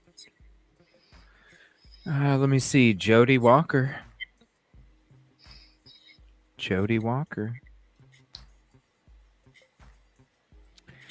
Firefighter safety is a top priority. Thanks to Idaho News for promoting the great work. Oh, Rosie, did you miss when they were spraying across the street and they didn't make it past the asphalt? Oh, you missed a good one. Yeah, look at this. They're putting out a fence. Yeah, they're putting out a fence. Man, I can't believe they're standing so close. Putting out a fence. Hey, how's it going? Yeah, it looks good, man. Look at that fence. Flames. Yeah, that's Jim's building that was condemned a couple years ago, and he said, "Hey, I got a shit fence in the back. You can spray that." With the axe. Yeah, what's he gonna do? Axe the barbed wire? Oh, bro, you're so tough. It's probably because he couldn't squirt it across the asphalt. I'd be mad too. All right, being fatigued can be deadly. Let's see. Okay, that's one of them. There's a bunch. I'm just gonna go. There's no particular order. We're just gonna kind of go through them, and you'll see. There's some more from Jody. This is Reed. I believe he's in one of the pictures that we're going to show here for Sigma Chi. But you can see. Followed by Sigma Chi. I don't know if you can read it because of my... Here, let me get rid of that. There we go. Followed by Sigma Chi. Followed by Sigma Chi. Part of Sigma Chi. You'll see a picture coming up. This one right here, City of Moscow Police Department. It's the end of the first semester for our second annual cadet class. We are so proud of the amount of work that these young men and women have put into this program over the past 4 months. It's all linked together. They're all linked together. Students, police, EMS, firefighters, everything is linked together, people. That's how they keep the bad calls down and the money going up. Our cadets get a first-hand, up-close look at what a career in law enforcement looks like, responding to noise complaints. They attend a mini academy. I'd like to see that. Are required to complete ride-along hours. They help work events such as homecoming, holiday parades, probably the underage alcohol task force. And, because you got to learn how to do it. That's how you're so, you got to learn how to handle. It makes me wonder because, whenever they do those noise complaints and they always go like, it's the same script every time. They always go, hey, how much is that ticket? Oh, yeah, it's about $350, $400. Yeah, it just, Yeah, it just keeps going up, the later it gets. Like, they never have this fucking conversation, but every single time they go to our house, how much is that ticket? Oh, yeah, like $350, $400. Huh, what? Oh, yeah, it gets more as the hours get later.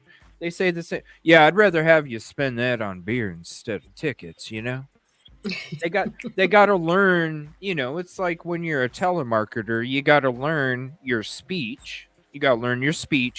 And then if you're real effective, and this is what I learned back then, is if you're real effective, you already remember the rebuttals in your head, because that's the quickest way to close the sale, is not have 1 second of dead air between their response and your rebuttal as to why they need that product. You cut off that dead air 1 second, makes a whole lot of difference. It's exactly what's taking place.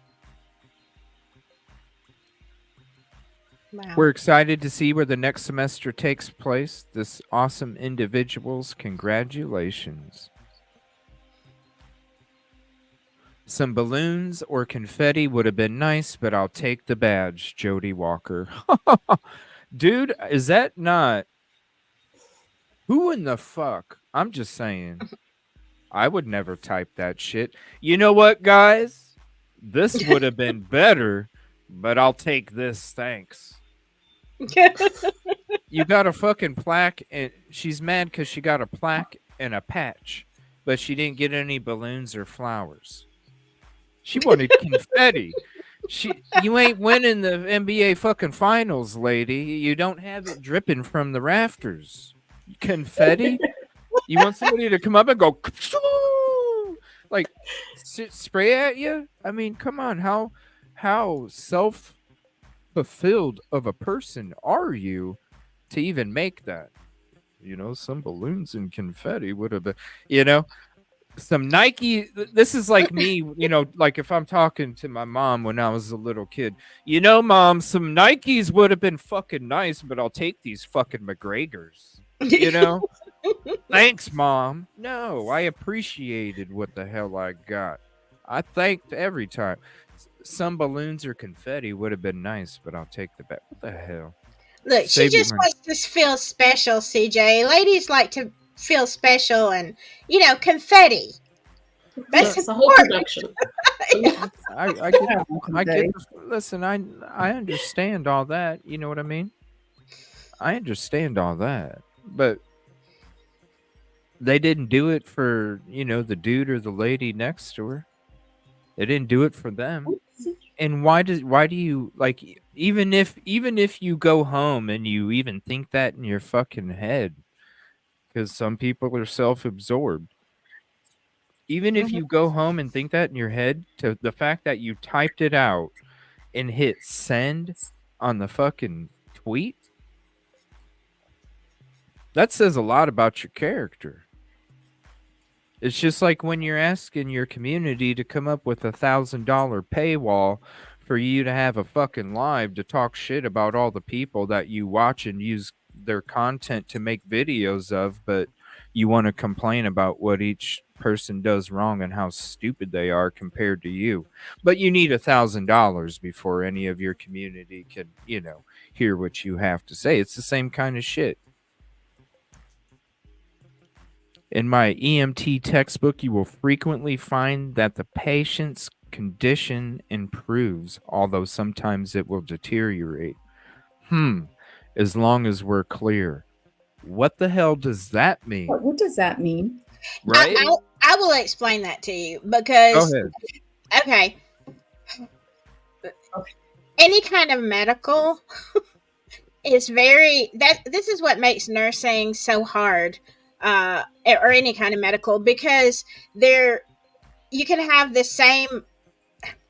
There's no right answer. There's only the best answer. And so every test question and stuff that you have seems to be contradictory. And it's like, they don't test you necessarily on knowledge. Do you know how many milligrams this should be?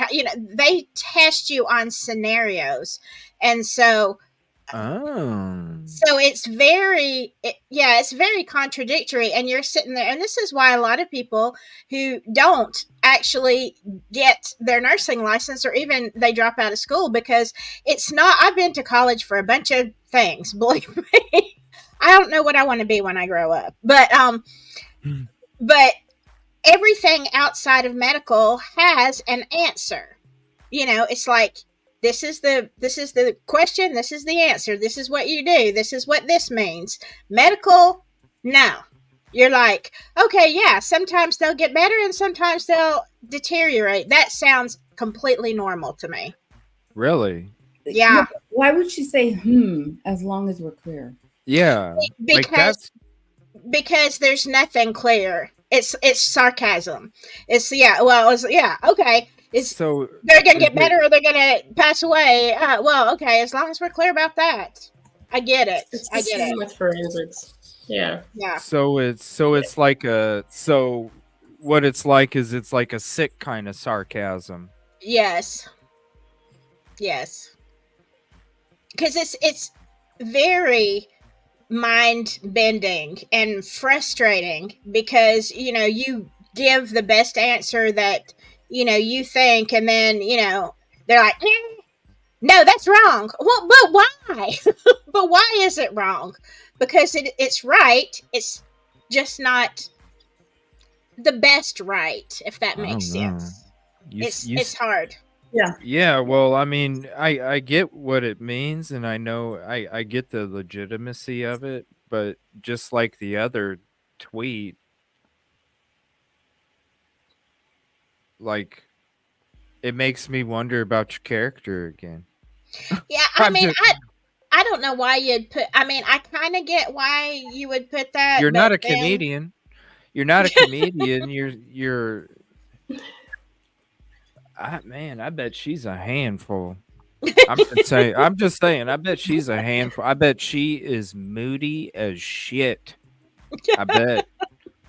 For real. I bet you she is You know, moody as you shit. have ladies on this panel, right? Yeah, I know, and I know it, and I know when you all are moody. I know this. You're never moody. None of you are never moody. Yeah, that's why we love you, CJ, because you can. I just know how to handle it, man. I mean, shit.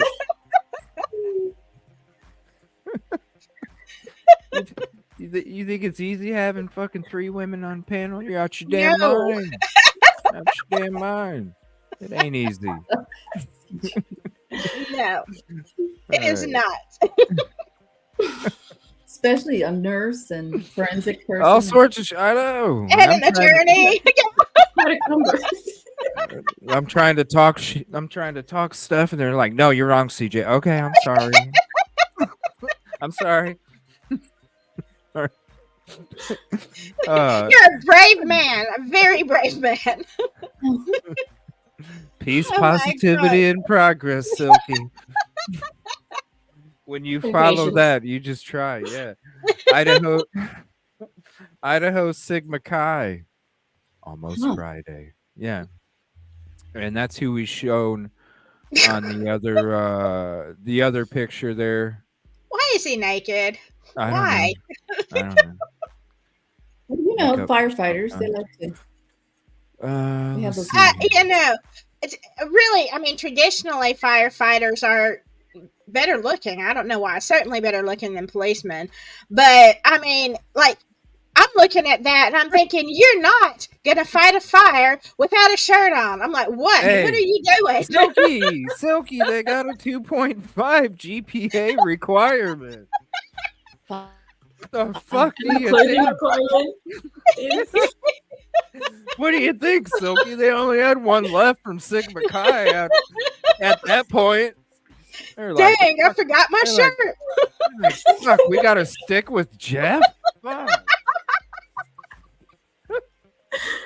Can we get somebody to help? Oh my God. Can we get somebody to help Anthony with this last fucking quiz so he can get up to 2.5 so we can get this motherfucker out of here? We got to deal with Jeff. Are you serious? We got to deal with Jeff. Fuck it. He will never be on a calendar. Our mascot volunteer. Appreciate you, Jeff. Our hearts are with the families of Ethan, Zane, and Madison, Kaylee, our Moscow community, University of Idaho, and our first responder family. So that's a little cool little thing that they got together. University of Idaho. I mean, you saw their ambulance. They got it all decked out. There's not even a blue and red on it. Nah, it's all gold and black. Come on, Jeff. Shit. Mean mugging the camera too. It made me think of fucking when Christ Church, Doug Wilson does that flaming shit, with his videos where he's smoking a cigar and throws the match on a chair or on a boat or whatever he's trying. It all just ends up in fire by the time he's done with this video. I don't understand that shit either. You think that'd be traumatic for some people that have been through a fire in any kind of way. Thinking of our University of Idaho, Moscow, and first responder community today, our hearts go to the families and friends who lost their loved ones and all those affected by this tragic event. That was the next day after that. And I thought, that's a pretty neat picture, Oh, that is. Very artistic, upside down of the tower clock and a leaf laying there in the puddle. Yeah, very artistic. I bet he got confetti and balloons. Now, this is interesting. Yeah. That guy looks familiar down below, but I can't. Oh, this one right here? Which one? The one with the face right in front. Who does he look like? One of those guys. Is that one of those guys out in front that stole the sign? No. Not the Christmas sweater guy, but the other guy. Oh. God, not the Christmas sweater, but the other one. Is that? Man, I wish we would have went through that. I'd have to see it. I wish we would have went through the I'd have to body see cam back the other then. guy. Oh, which one? The one with the Jeff? Are you talking Jeff? You need to see Jeff again, Yoli? No, I need to see the video again. Oh, sorry, I'm cutting out. Jeff. Okay. Jeff. I didn't know she needed to go see Jeff. What? I didn't know. Is Jeff now code for something? Isn't that his name, Jeff? Isn't that his name? I don't know. I think it's Jeff. Hold on. I'm pretty sure it's Jeff. I thought you were making that up.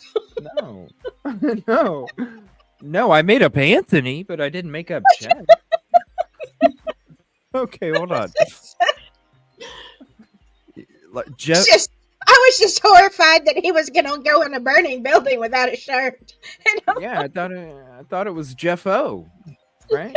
I don't know. Reed. It had two E's. I'm thinking two F's. Yeah, I'm calling him Jeff. We'll stick with Jeff because I don't want to say his real name anyway. But yeah, Jeff. Yeah, we'll stick with Jeff. Just like Christmas sweater guy. Yeah. We don't call him long hair lump on the, We call him Christmas sweater guy. That's fine. Christmas sweater guy. That's polite and tactful. Yeah, not long hair lump. Moscow volunteer fire. Happy homecoming week. This is right before the crime took place, obviously. Pancake feed. All connected. University Idaho vandals. So I bet you the guy that was standing in front was this dude right here. Yoli. This guy. Kind of looks like him. Yep. Oh, maybe, yeah. It's this guy right here. This guy was in the back. Okay. That's mine. This guy's in the back, and I think this girl right here was in between them. Nope, that's not her. Excuse me. She's not in this picture. She's not in it. So you got this guy on the left, this guy on the right. The girl that's in the picture is not in this one. Meet the vandals on the student resident firefighter Echo Shift. Echo Shift. These full-time University of Idaho students live at the fire station and run in an engine shift every 5 days. They must maintain academic standards 2.5 and trained weekly on fire C+, on fire and EMS skills. So it gives you all you got Nick, freshman in business, Andrew, junior in business with an associate in fire service and technology, Lane, firefighter, sophomore in psychology and minor in nutrition. That's interesting. Daisy, Echo Shift crew boss. She's a crew boss. What do you think the Echo Shift means? I don't know. Maybe it's for evening because it's Yeah. phonetic alphabet. Echo. Yeah. Yep. When there's not much going on, right? Supposedly. Mhm.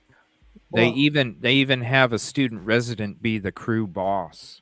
So you're not calling, like when we had our conversation the other show, Rosie, when you asked me if there was some kind of like supervision thing. Well, I guess Bob's not getting called out of the movie theater until Daisy calls Bob, because everybody else is going to call Daisy first. You know why? Probably so Bob also has plausible deniability and he don't know what the fuck. Yeah. It's Echo Shift. Yeah. Junior in psychology and pre-health minor. Psychology. How do you get somebody to go along with? You know how their mind works. That's what psychology is. Studies of the mind. Thank you to these dedicated University of Idaho and LCSC student volunteers. Go Vandals. It's Echo, and I will show you right here. That's how it's spelled. Echo Shift. That sounds like late. That's probably like a real late shift. Or that might be, I bet you that's when the spikes in late night happen. I bet you they have a spike period from probably 1 a.m., 12:30 a.m. till like 3:30, 4 a.m. I bet there's a spike period of when stuff usually, whether it's over intoxicated, car accidents, any of that stuff, fights, between 12:30 and I think 3:30. In that 4-hour period, I think is when there would be a spike, and I bet that's when the Echo Shift takes place. So you have the most staff on when you have the most activity, so you can get there right away. And then you got a freaking a student that's the crew boss too of that. Man. And then you see how strict they are with how when we went through the rules and stuff, when we read through the program, you see how strict they are with you following in line and having a certain quota. This girl right here was the other girl in that photo. Yes. Right there. That's her right there. That's another team. Which one is Daisy, I wonder? Probably. I don't know. I bet you these dudes, I wonder if Daisy is this one. Maybe. I wonder if Daisy's that one, because I think these two are probably a couple of the head, maybe not the crew boss, but they're her, their right hand, because she's got it, with the crew boss, you got to be the bad guy sometimes, right? So she needs a couple people that can talk to those people that don't take it too kindly, that those other people can be like, man, Daisy treated me like shit last night. She just chewed me the. Listen, it's okay, Sally. Like, she gets like that sometimes. Just let it blow over and just keep your mind focused on what we need to do. You're right. Yeah. Like, you need some of those people when you're a boss, because you have to already understand that people may not like you, but they have to respect you, because they may not like how you get the results, but if you get results, you have to respect it. But you also need a team with you that can go and mediate and things like that. That can kind of like mend both sides of the fence, and so to speak. I don't know. I'm just guessing. Maybe she was. This was right before the crime too, September 28th. They're taking photos of the Idaho vandals. Man, that thing. I bet you that was in the night out fucking bin there, all scrunched up. What is that? What is that guy? Is he? I mean, I know he's the mascot, but what is he supposed to be? I think his name is Joe Vandal. What? I think his name is Joe Vandal. Yeah, But Joe Vandal. what is the significance of the helmet with the wings? I don't know. I think it Is has that- something to do with the original Vandals, like the Like a Viking? the tribes. Yeah, that's what I was wondering. Viking? Yeah, but Vikings didn't have the Goodyear flag on it. Because like the Goodyear symbol's got the foot with the wing coming off of it. They had fucking horns. They didn't know how to make that shit back then. They didn't know how to make those wings like that, like it was bolted on or some shit and nice and fine too. They just knew how to take horns from an animal and stick that shit in their helmet. I'm not sure, but somebody told me that a while ago. I'm I not don't know. sure. Maybe it's like Greek. Greek meets Viking. I bet you Greek meets Viking. Because that looks like some Greek mythical shit there. Yeah, it does. Let me see. So I think. Don't hold back. Tell us what you think. Oh, so here's. Go ahead. I was just reading Tracy's comment. It says that the FTD florist after a night out. Oh, yeah. Look at that thing. That's dirty as shit. What happened to this flag? Oh my God. What happened to it? Oh, it's raining. Because look at the windows. Okay. So it's raining. So they must.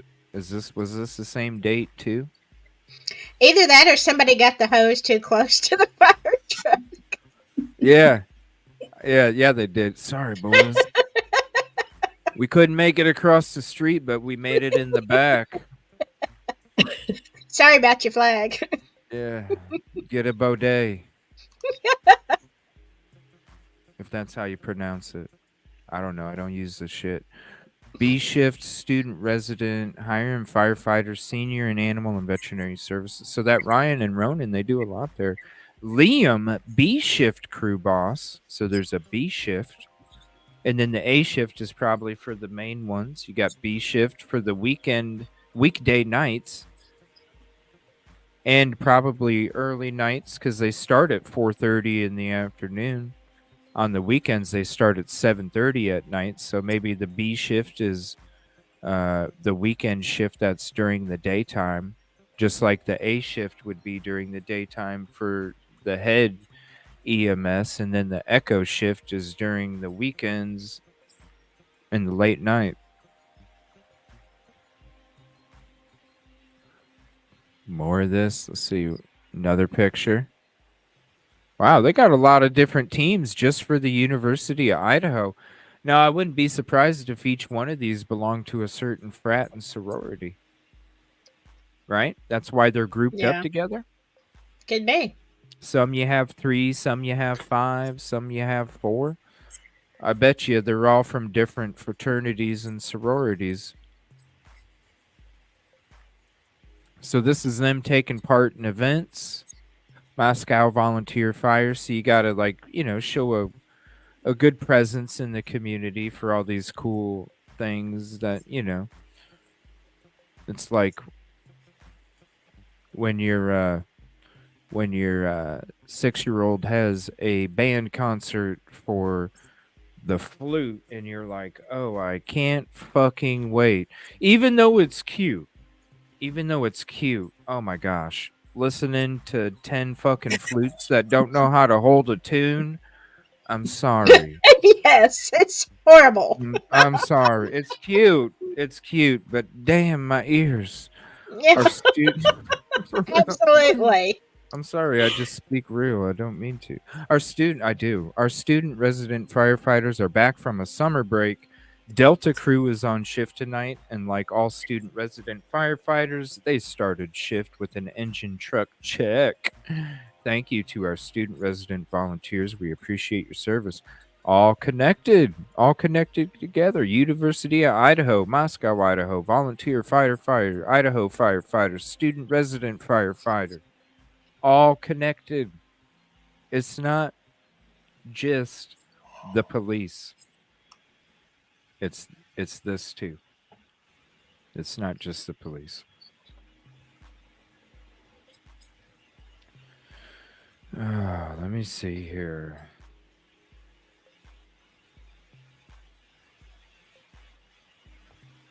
Yep. We went through all those. Now, give me 1 second.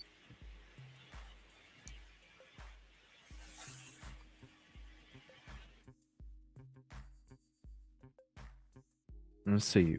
This is the physical ability test that they have their trainees go through before they can attend the program. So part of the application process, this is probably day one, and your ass gets booted if you start puking.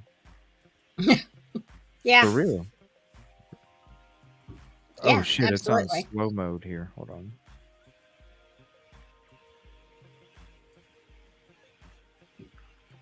Hold on, it's not letting me do it here. Here we go. Check this out. Moscow Fire Department Physical Abilities Test. This test is comprised of 6 total stations. You must pass each station to complete the overall test. This is a pass-fail test.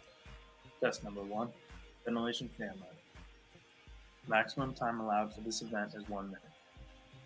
Candidate will use a proper lifting motion to pick up the fan and place it on the bracket above. Candidate will return their arms to their sides and then remove the fan from the bracket and place the fan on the ground. Test number 2. You see how excited he looked when he got done doing that? You return your arms to your sides. Like, where else are they going to go? It's like, Right? you know what? You know what? I wouldn't be surprised if people were driving in the back and this was like the 4th time he did it, and he's like, "Fuck, Yeah. Jim, can this be it?" That was his face. He was like, was that okay? Yeah. No? Are we done? Like, I'm not doing this again. Oh, tired of this, man. Talking with his teeth shut. You better have gotten the shot right. Fucking car. Yeah, because it's not his fault. Right? Damn, Right. Jim. Damn. Test number 2. Damn, Jim. Maximum time allowed for this event is 1 minute. The candidate will carry one length 2.5-inch hose weighing approximately 60 pounds. They will carry at a distance of 12 feet each direction, stepping only on the rails. When the candidate reaches the end, they will return back to their starting position on the ladder. When the candidate gets back to the starting position, they may step off the ladder and the time will stop. I wonder if the people driving by are looking at that drill and going, "What the fuck is that supposed to do in a fire?" Probably. You're gonna walk on a ladder going sideways that's on pavement with a hose. Where do you see? Unless you're Spider-Man and you're walking up the building with the hose, I don't know. You're not walking, like, you're not walking in between two houses on a flat ladder. Like, if that's what you should probably give him at least 5 feet to kind of give him some kind of experience of what it feels like to fucking be carrying a heavy ass hose over a fucking ladder. I don't understand what that drill. I don't know. That people are like, what are they doing? They may step I don't off the know. Let's ladder just go to and the time Arby's. will stop. Test number 3, Ladder climb. The candidate must climb the ladder up and down a total of 3 times. There is no time requirement for this station. The candidate will ascend the ladder by grabbing each rung on the way up and down. When the candidate reaches the top of the ladder, they must touch the base of the windowsill and then immediately return back down the ladder.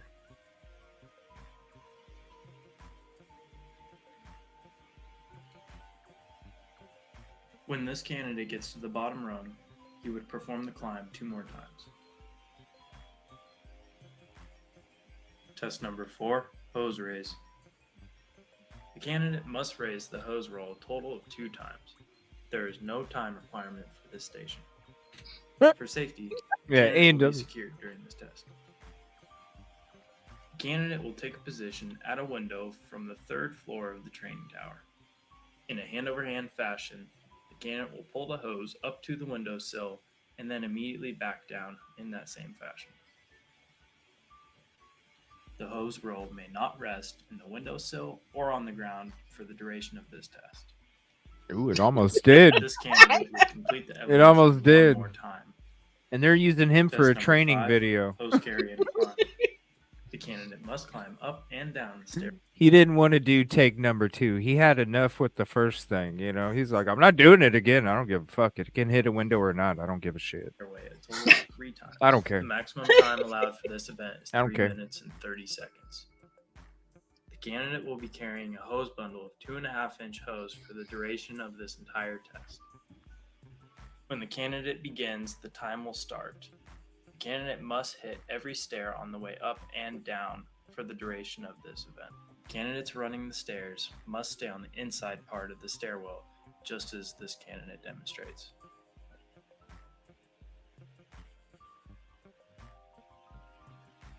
When the candidate reaches the top, they must place both feet on the platform before they may return back down the stairway.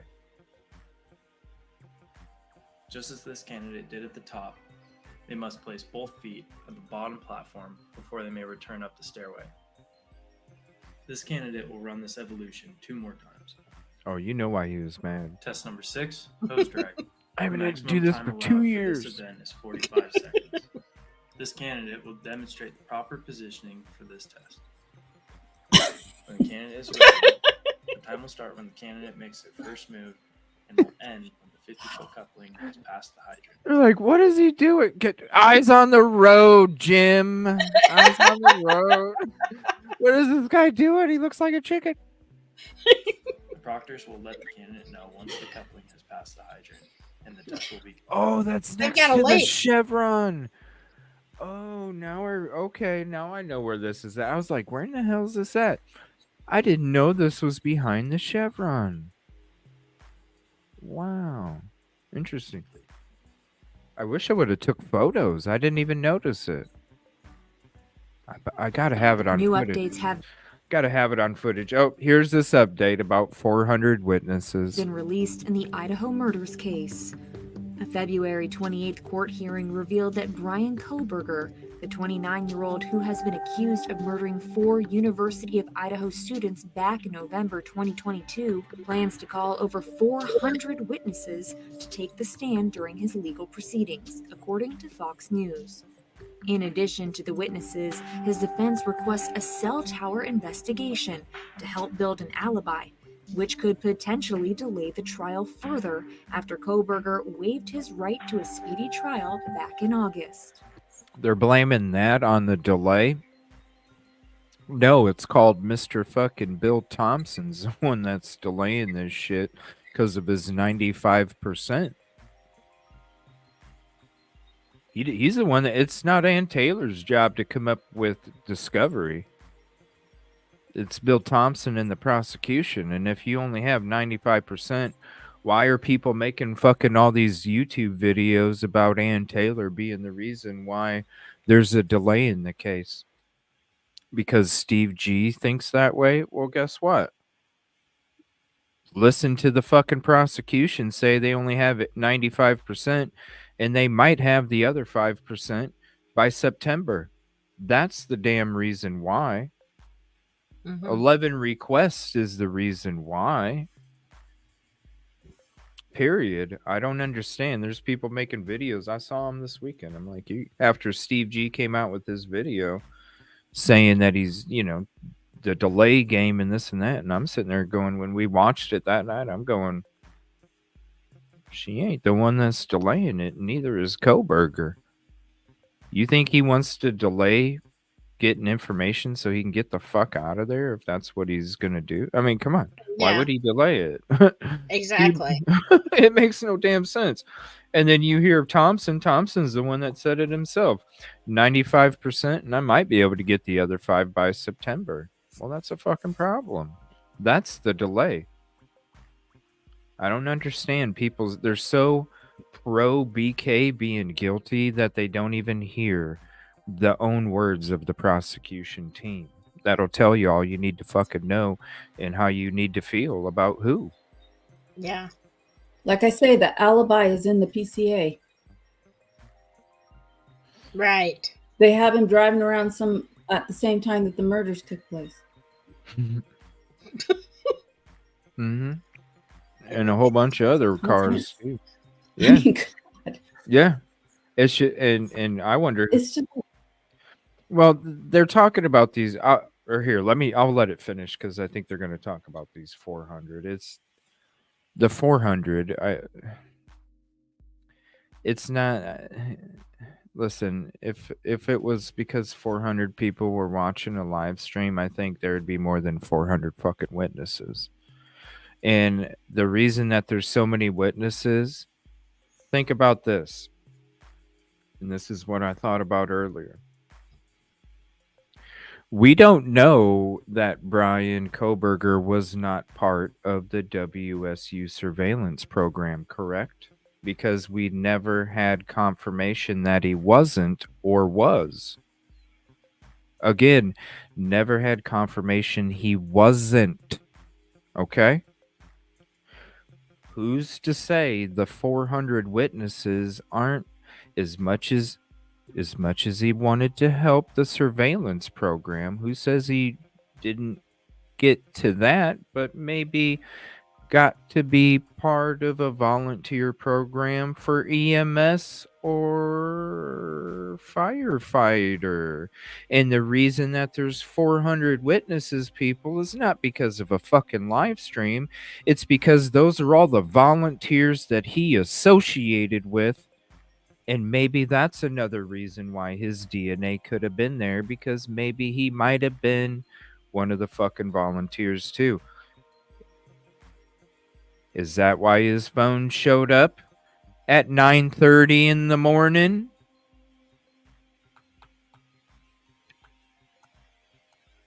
Could be. Because he had his phone on him. And then realized it's going to be a long day and then shuts his phone off. Hey guys, look what I found. I found a sheath laying right here, because when you listen to Brett Payne, what does Brett Payne tell you? I later learned.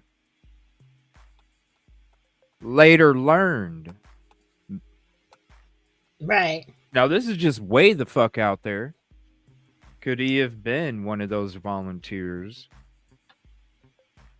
The one that pointed it out and accidentally touched it to pull it out to show somebody when they came in the crime scene. Who knows? That's just way the fuck out there. But when you're thinking about 400 witnesses, you can't just automatically think it's about a live stream, because when I'm talking about criminals, there's always a weak link in a group. Okay, when you're talking criminal, it's not rocket science. There's always a weak link. Usually they're the getaway driver, right? Because they're too stupid to do anything else, right? No, I'm serious. I'm being serious. Sorry, Silky. I don't know about that. Jeff is the getaway driver. I'm serious though. Usually they're the getaway driver because they're too fucking stupid to do anything else. Or just drive the fucking car, Hey Brad. Jeff, can you just drive the car? Just drive the car, Brad. Okay. Just let us know if any, Okay. Damn, now I lost my train of thought. I'm sorry. Shit. Oh man, where was I going? There's always a weak link. Yeah, there's always a weak link. So out of 400 people that would have been watching this live stream, you're telling me that there's no weak links? No. You're going to tell me that Linda Lane footage got leaked, but the fucking footage of a fight didn't get leaked out of 400 people? Use common sense. You know what I'm saying? Listen, if you think like a criminal, you're going to already know I ain't doing this to 400 fucking people, especially if you're the one hosting the fucking show. Because guess what? The 400 people that could be watching you is the people that are going to say, yeah, Slick Jimmy 2 fucking was streaming the fight. So you have every reason not to fucking stream it because they have every reason to turn your ass in. Mm-hmm. I'm sorry, Devo. I can't sit there and think that it's plausible that somebody is going to put themselves out there digital. I mean, you want to talk about security cameras on Colberg's route to the crime scene? Let's talk about a straight up live feed that's continuing to record assaults. I'm sorry.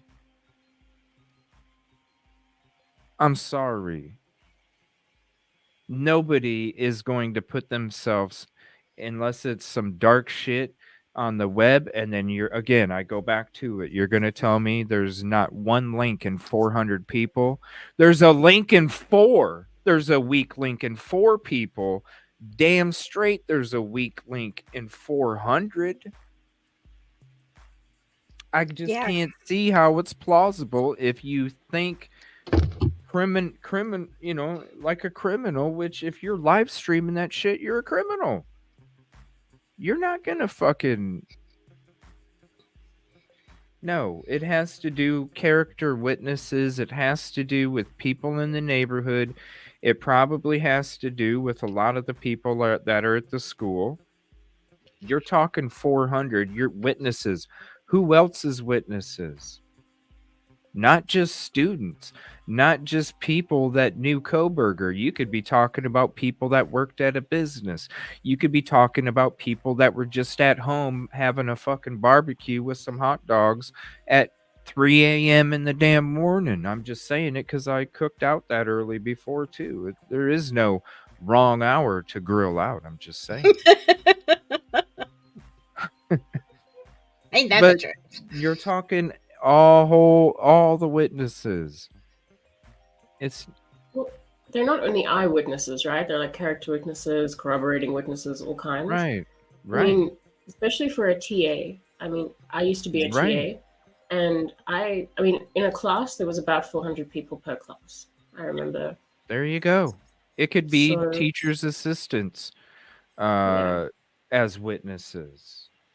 And the other thing is, I think that she needs to vet 400 witnesses in order to determine who to call at trial. I think that's what she meant. But, Yeah. And they're slamming the door on her. Yeah. You have to determine who you're going to call and who you're not going to call. And the only way you do that is by speaking to them. Yep. If you can't, 400 people watching a fight. No. They should be making videos. Oh, sorry. Go ahead. I'm sorry. There was a delay. Okay. Yeah, there's a delay. I'm sorry. No, but if you can't talk to them, then you don't know what they're going to say, and you can't put somebody up there when you don't know what they're going to say. Yeah, because it could work against you. Absolutely. Should be making videos about the DNA dirty glove. No, for real. Yeah, I agree. I still don't understand it. Besides this MVFD stuff that we're getting into, and we'll be getting into it again tomorrow.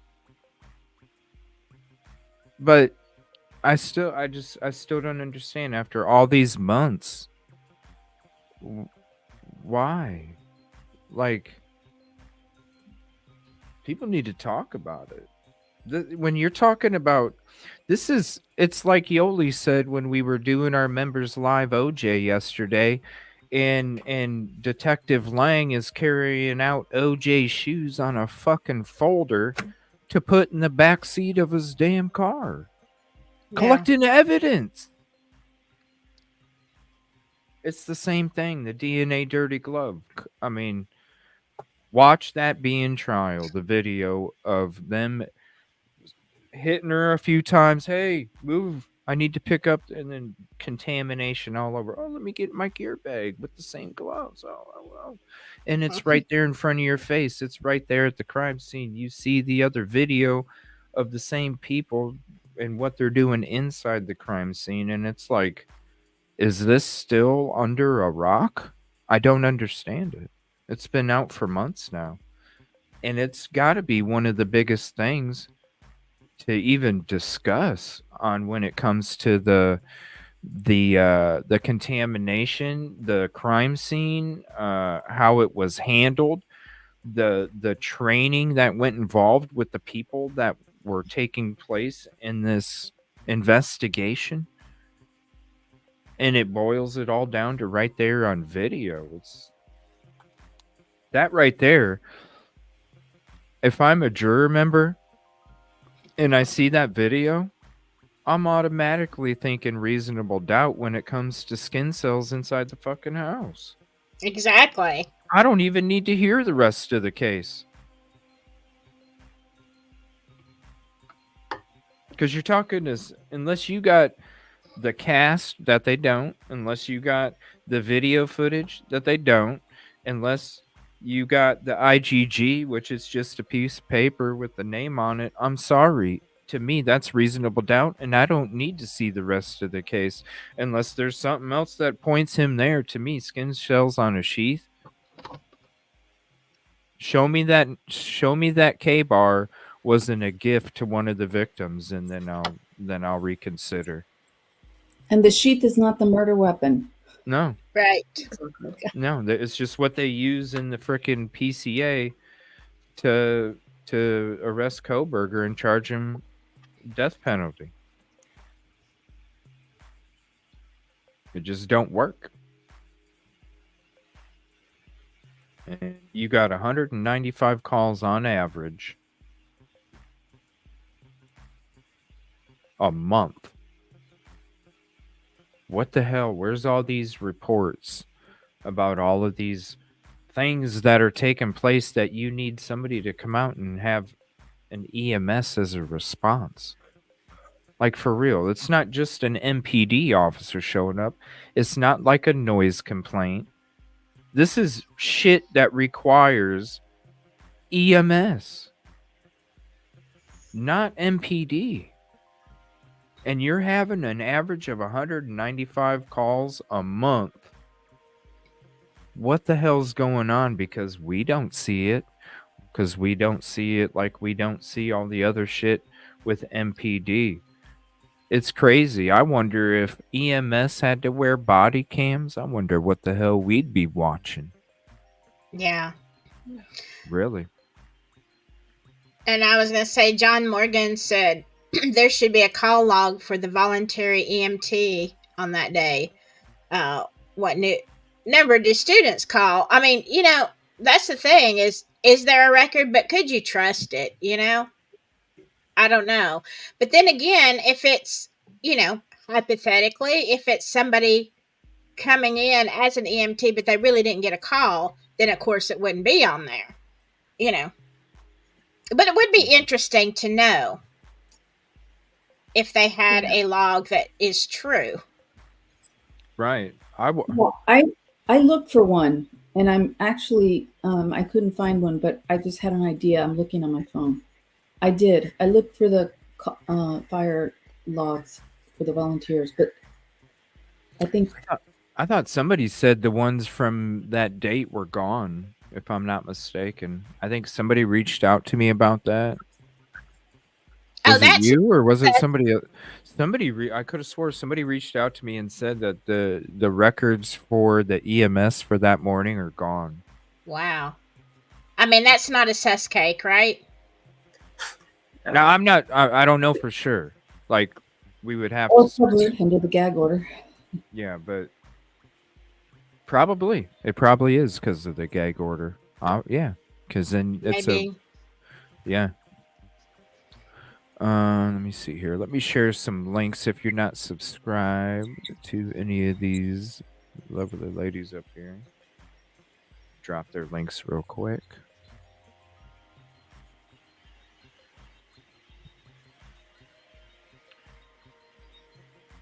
So yeah, I'm gonna do some more work, kind of get into some more stuff that I'm kind of looking through before I share some of that.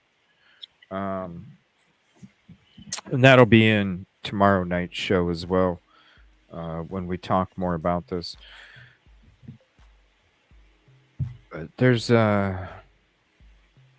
I just want to make sure that I want to just kind of think it through before we share it, because I just want to make sure, overthink it and then be like, yeah, I think we're good or we're not. So I want to make sure I do that.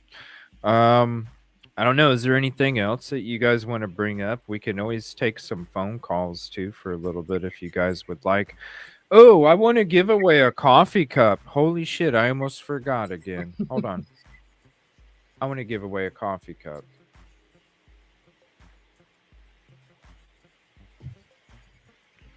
Let's see here.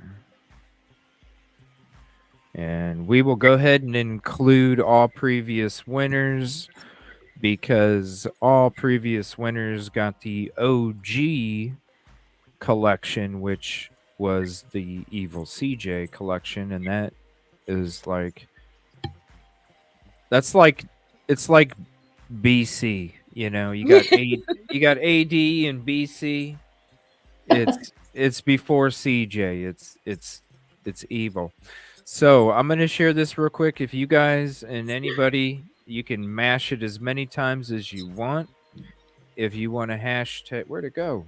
If you want to hashtag PPP, make sure you hashtag PPP, no spaces, all caps. In the chat, you can mash it as much as you want. And when we get ready to end the show, I'll go ahead and hit the button and we'll see who wins the coffee cup tonight. Let me see. Let me put this. Let's see. Hashtag PPP to enter coffee cup giveaway. There we go. So you can put that up there. So, yeah, I'm gonna, when it comes to, obviously, we're just kind of getting cracked into it. You guys saw Demon Lady, you know. The reason I call her that is because when the sun goes down, her ears grow and you can see like the pointiness of them peek through her hair. And so she turns green too, like the Wicked Witch of the West and the Wizard of Oz. It's really gross. Yeah, she just CJ, who does it? Who does Oh yeah, I'm talking to Pennywise. I'm talking. Don't feed Silky chicken after dark. All right. That's right. Don't feed Silky chicken after dark. Well, you know, everybody has their flaws. But is this why I'm single? Maybe. Because you know what, Silky? I had to stick around the store for 2 hours today waiting on my car to get serviced. And because I'm going to be going on some trips here. And I looked over at those little, what do you call them? Those little doll things in a box that all the streamers have. They have like the shelf, the wall behind them, and they have like the little boxes with the oversized. Oh yeah. The oversized head figure things, and they got like a whole bunch. I saw Pennywise, and I instantly thought of your picture there. So you will ever be etched in Pennywise for me. It could be worse. It could be, because I could think about him like running down, a hallway or something, instead of just see you going. So maybe I'll do a live stream where I am not actually on camera. It's just a red balloon. There you go. Make sure you got confetti, though, because we don't need Jody getting upset. We don't need Jody. Jody's been through enough. Yeah. I like the one where we have the filter, the fox. You're the fox with the hat, CJ. Oh, that only happened. Remember, Rosie, when we were talking one time? I was. Cat? Oh yeah. There was one time when me and her were talking one time, and it was after I figured out that you could like change the background and stuff. Because before I just had my green screen, I didn't know how to do it, and then after I learned how to it's Google Meet or whatever, and then after that. I started being a fox a couple times. He did. Yep. Like, this is badass. We gotta do a show like this. How can we do that? He said that. I did. How do we do that? How can we do a show as a bunch of different, like, game night? I have the premium Google Meet, so I don't know if that's the difference where it gives me those options. To stream it? You can stream it from... It might be a premium thing, but it's not expensive. Premium Google. All right. I might have to look that up. I think it's called Google Workspace. Google Workspace. Because I think that'd be great if we had like a game night and we all, had fun with it. That would be.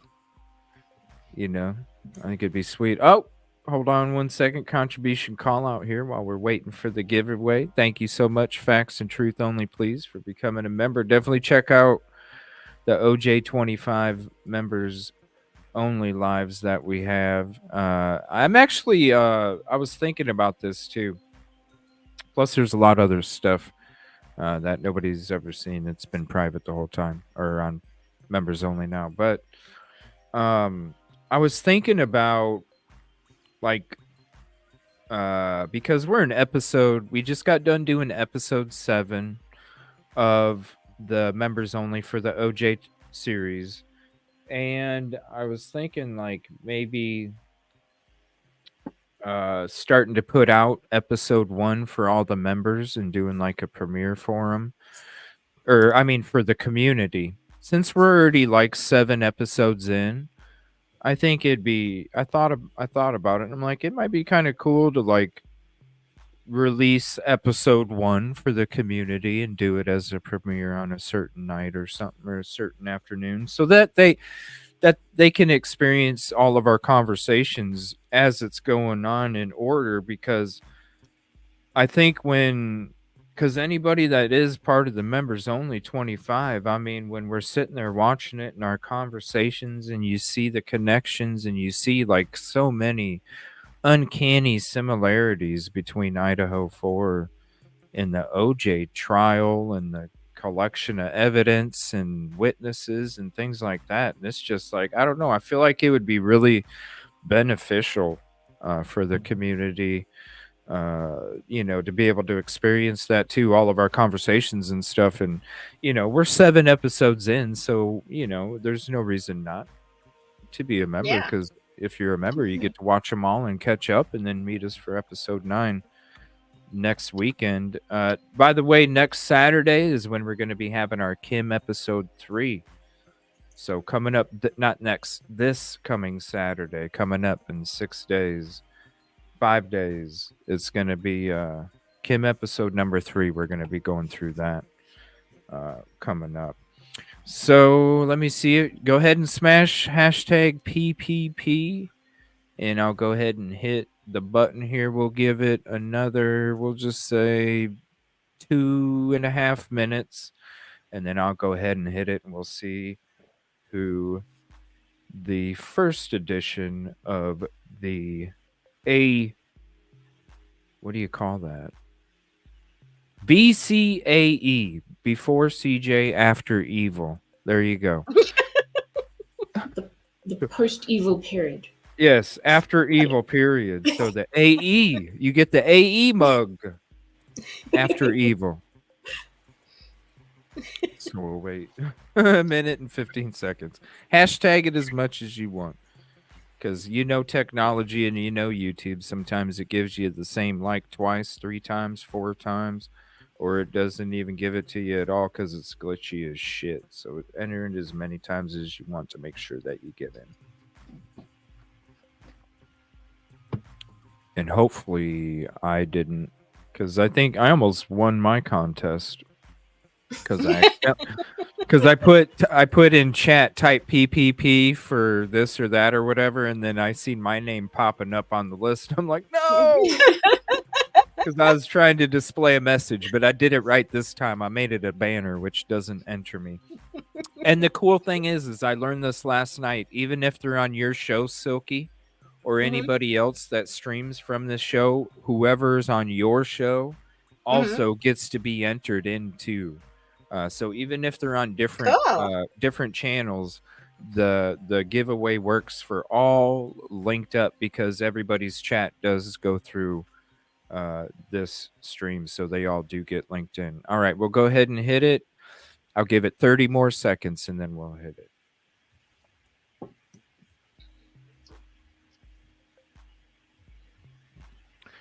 Let's change some music here. What do we got? Let's give it what do I want to play?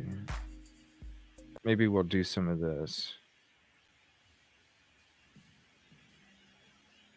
No, that's too low.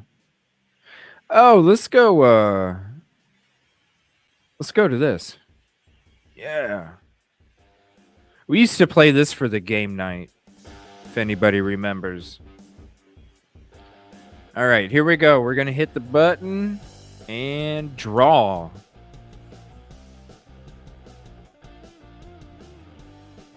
The coffee cup winner is Crystal. Yay! There we go. Crystal got the coffee cup, so do me a favor. You can send me a message. Yeah, there's your confetti, Jody.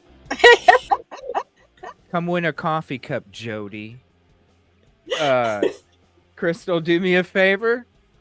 Because it is customizable, and anybody else that's got any kind of merch from the show knows exactly what I do. Do me a favor, give me your 2 favorite colors.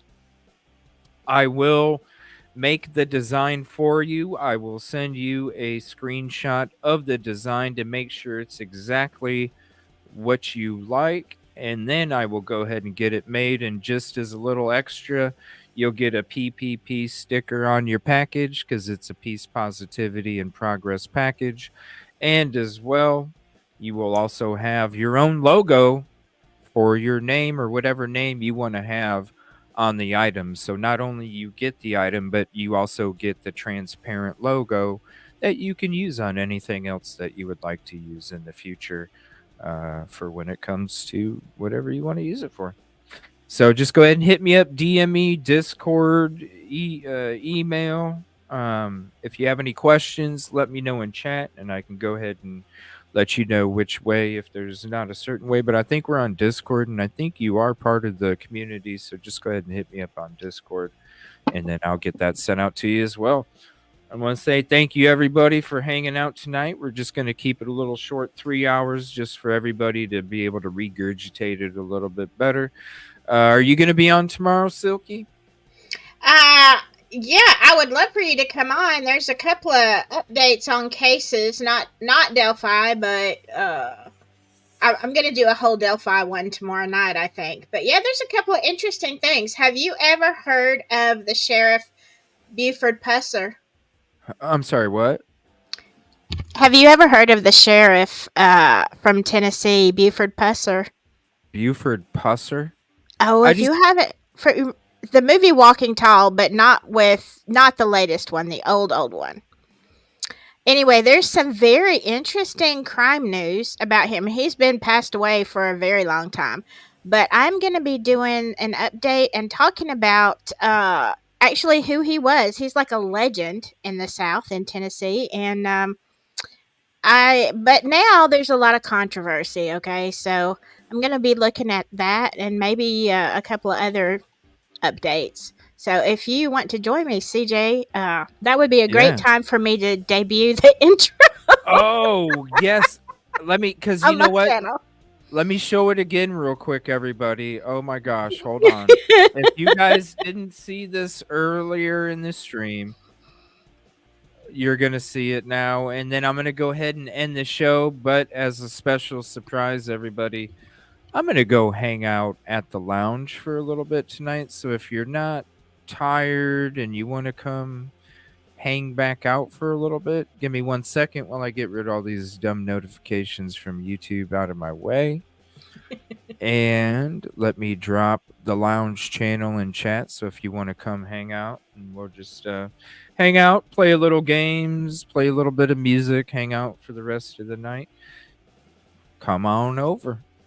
All right, and thank you, Yoli. Thank you, Rosie, for hopping up here. Thank you, Silky, for hopping up here. Thank you, everybody, for joining. And thank you, Crystal, for being a winner. And check this out real quick. You didn't see this, did you, Rosie? This little video that Silky made?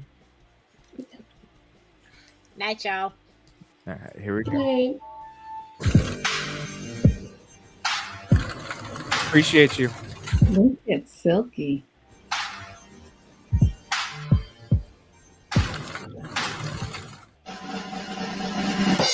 Kind of ran into each other when we started each other's channels. Everybody made me feel so welcome and so appreciated. I immediately became a fan of your channel. And I wouldn't be able to do it without everybody else that's part of the show. And it definitely takes a team to do a live show. So many fumbaloos in this. It's mind-boggling. I'm like, well, you pretty much just opened the door and said, hey, guess what? I said that last night and so-and-so's live. Okay, cool. It's about this, Silky. That's why you get the cha-ching, cha-ching, cha-ching, cha-ching. Sometimes it's your early morning shows, CJ, that you just get all worked up. Right? You've had too much Red Bull. No, I've had too much bullshit this morning. What is Zimbify? Well, hold on. Zimbify is an immune globulin, or IG. Zimbify. Side effects, diarrhea. Oh, I love migraines or diarrhea. Which one? You know, if you're talking about, explosive diarrhea is a side effect. Explosive. Yeah. That sounds drastic. Sound like a bottle rocket went off or something, Get the whistle with it. Yeah. Oh, give me some of that, please. Can I have a free sample? Right. But what if it doesn't cure the migraine and all you get is the side effects? So now you have a headache and explosive diarrhea. So, there's always that possibility. It would trigger me because can you imagine how much toilet paper you'd have to use for that? And then, the burns. Do you think, truly, if you are...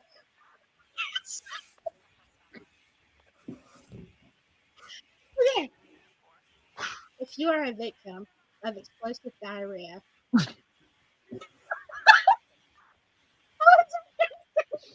you need a disclaimer at the bottom, Silky. Please know that there is help for you. Okay? Just so you know, CJ and I really, that's heartfelt. Yes. 1-800-FARTS-OFF if you just want to call us.